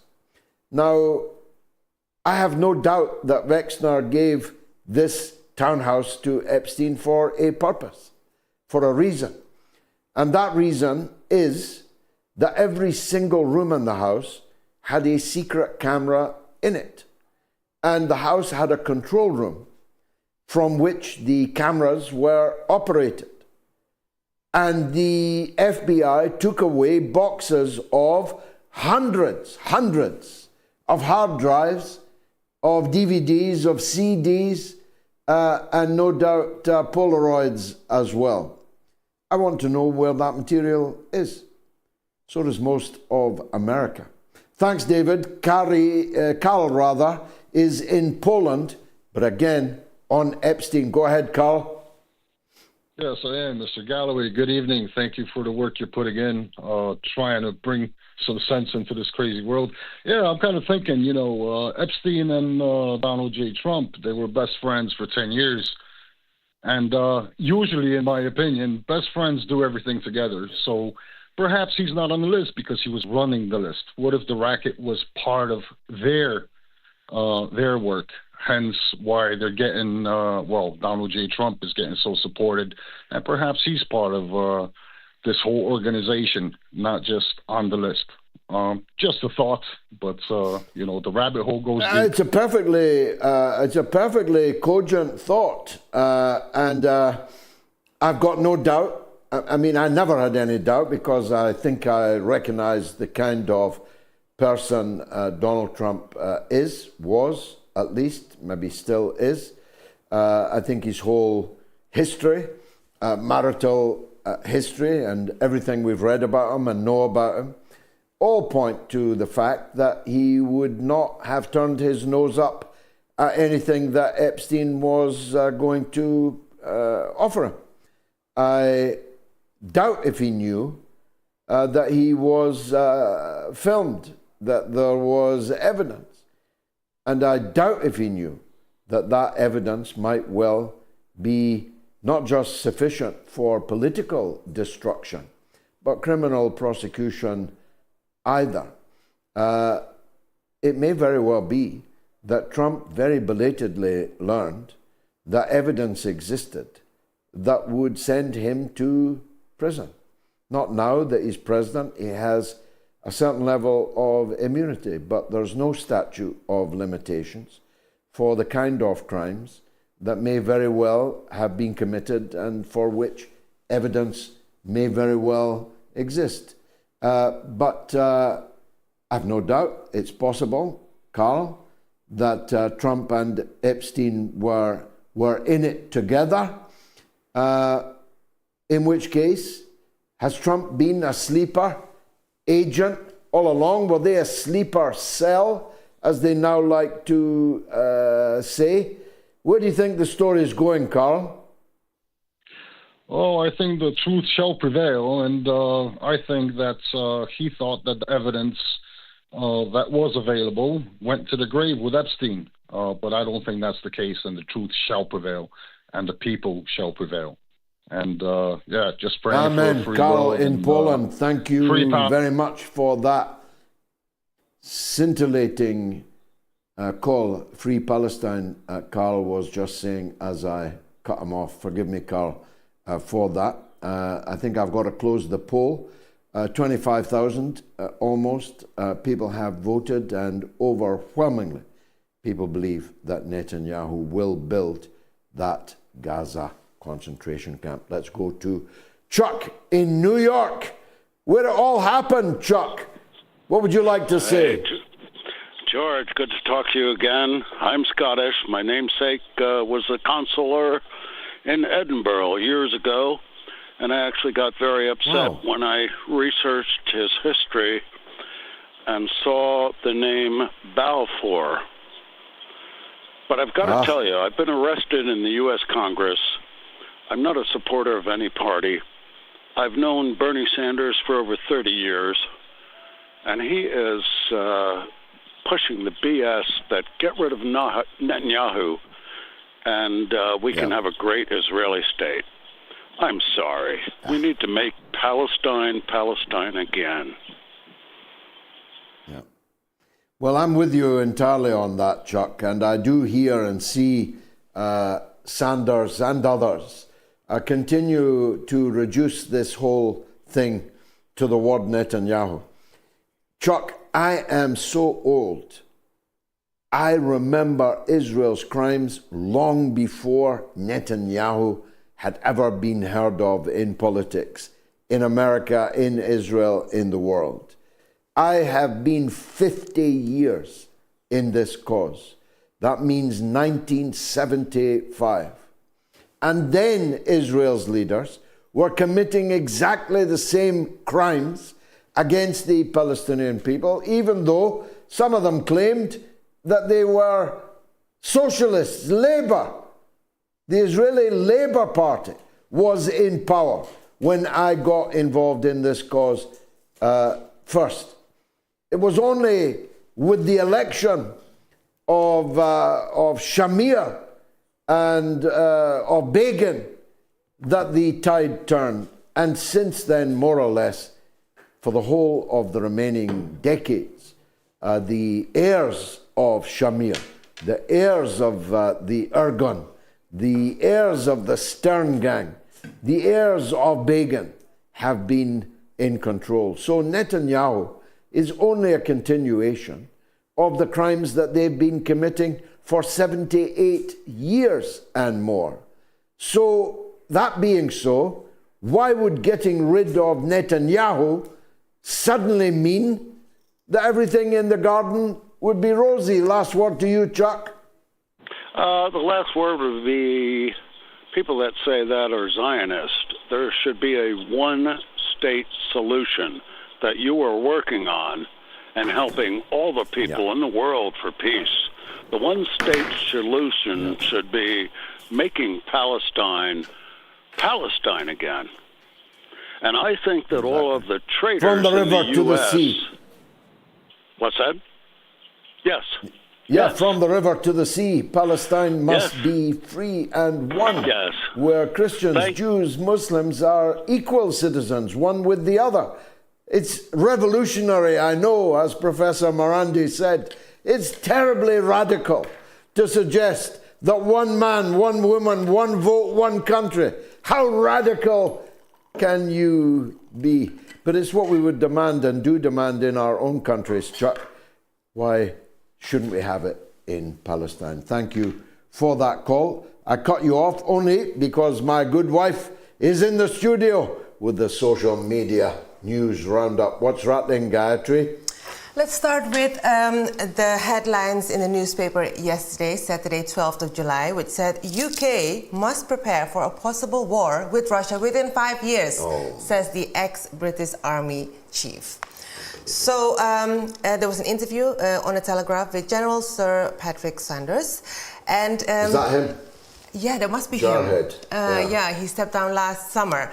The funny thing is that he thinks that this country needs to build and improve its national resilience. He warns that Russia is capable of attacking a NATO member after they stop fighting Ukraine. I mean, it's a funny way to word it, but he then continues saying that he gives the example of Finland, where they have bomb shelters capable of protecting 4.5 million people. They have bomb shelters capable of protecting these people. Well, this country cannot even protect the people above. Can't fill in potholes. Can't make the trains run on time. Don't make me tell you about my train journey today, please. We'll be all night and I'll start weeping. How are we going to build bomb shelters for 70 million people? And what kind of bomb shelters? Nuclear bomb shelters? No such thing exists. If we go to war with Russia, it will be a nuclear war. It'll be over in minutes. There won't be time for you to get into a shelter. How do these people rise to these top positions? It's beyond me. And why do journalists write that without pointing out the obvious?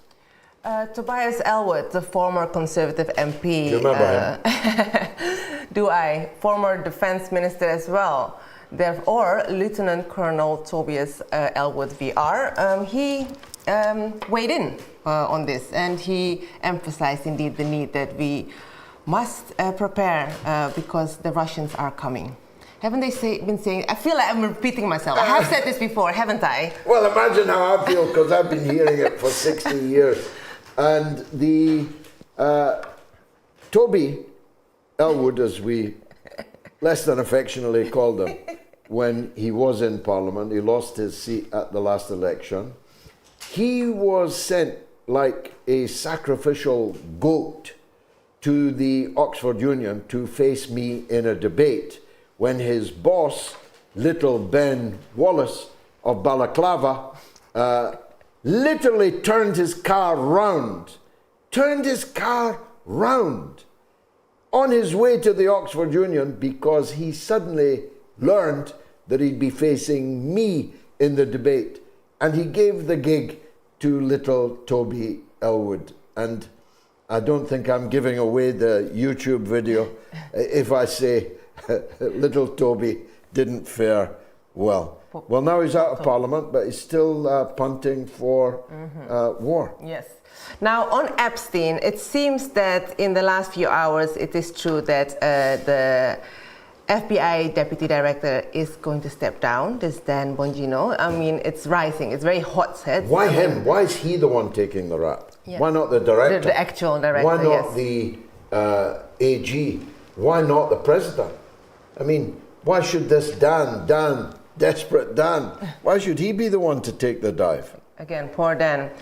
Tony Getcliffe says, I think the compromise on Trump could be what you opened the show with, the manufactured assassination attempt to boost his approval rating. It looked suspicious at the time, and Trump's 180-degree turn from bullish to shifty regarding Epstein could be explained by someone threatening to expose the assassination attempt as a psyop.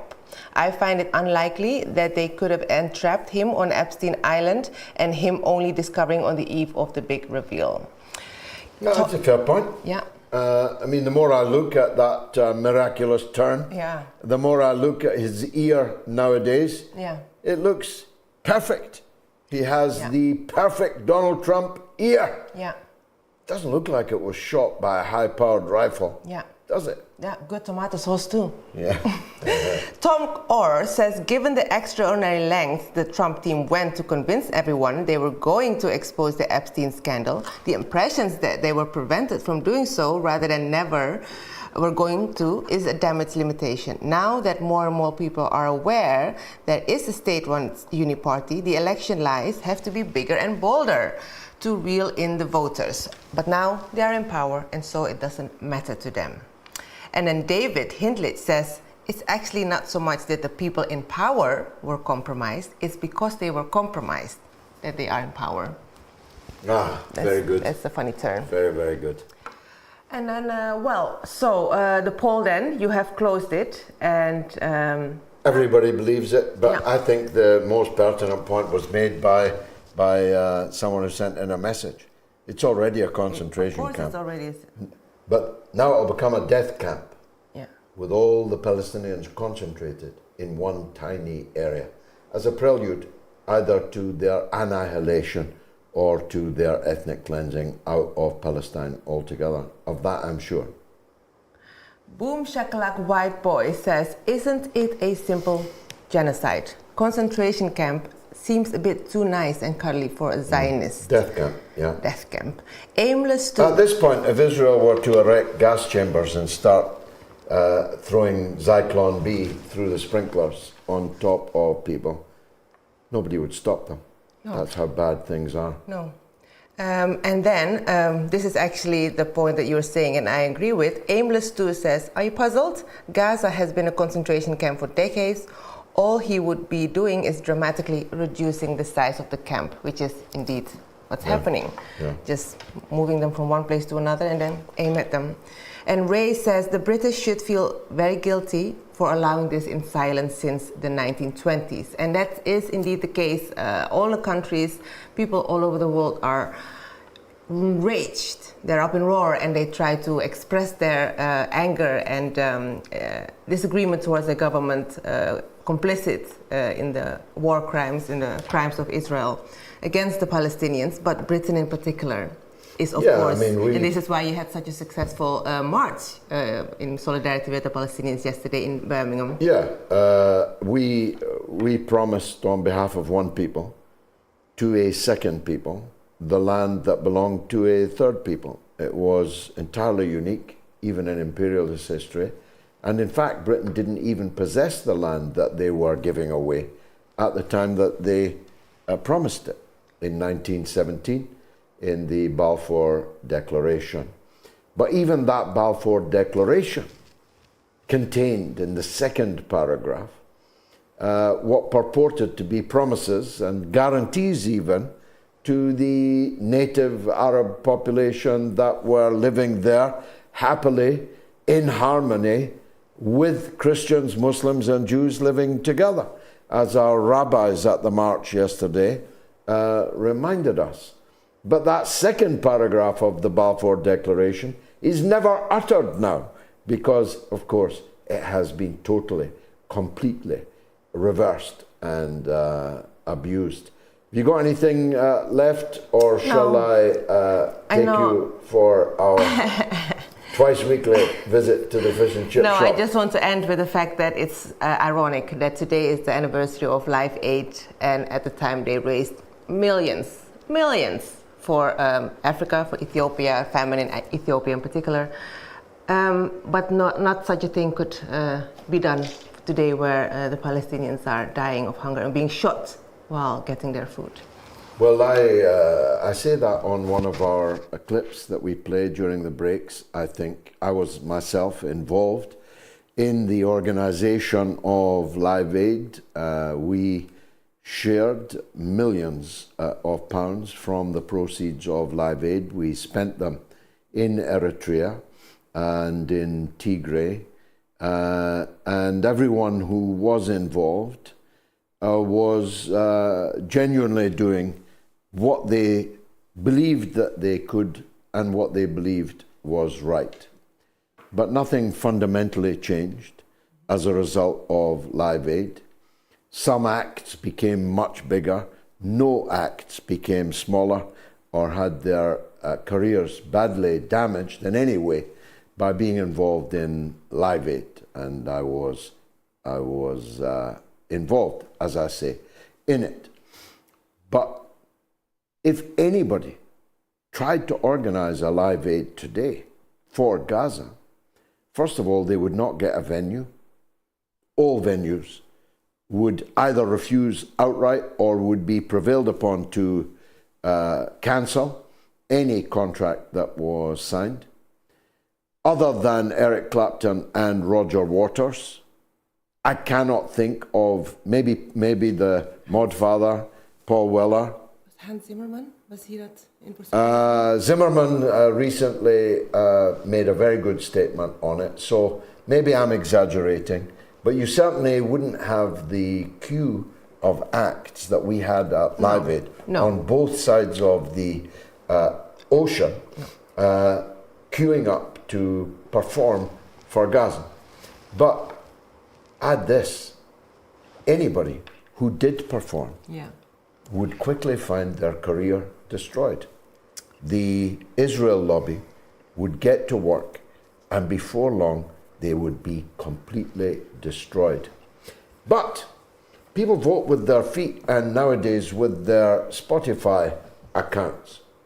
Bobvylan and Kneecap, not yet top line acts, but brave and brilliant ones, are now doing fantastically because the public is not the same thing as the politicians and as the powerful.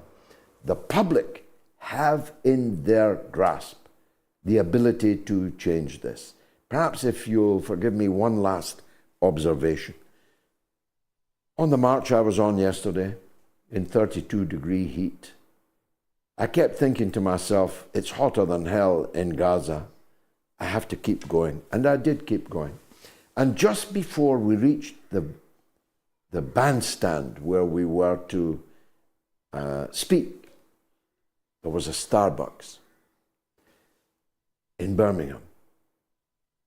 And in that Starbucks were multiple people who know that they, above all, should not have been there. You really need to do what's right. You have to boycott. You have to boycott Starbucks. You have to boycott McDonald's. You have to boycott the other major corporations that are deeply implicated in the crimes against the Palestinian people in Gaza, in Jerusalem, and in the West Bank. You know, your conscience has told you that you have to do these things. There is no excuse for me looking in Starbucks as I'm almost collapsing with thousands of other people after a long march to find people in Starbucks in Birmingham that should never have set foot in it, and they know it. Stop it. Stop eating and drinking the blood of the people, the children and the women of Gaza. It's been marvelous for us. Thanks for joining us on the mother of all talk shows. God willing, we'll be back here live on Wednesday. And keep your eyes open for the launch of One State Palestine. And follow us on social media. It's been marvelous. Thanks for joining Gayatri and me this evening. Good night.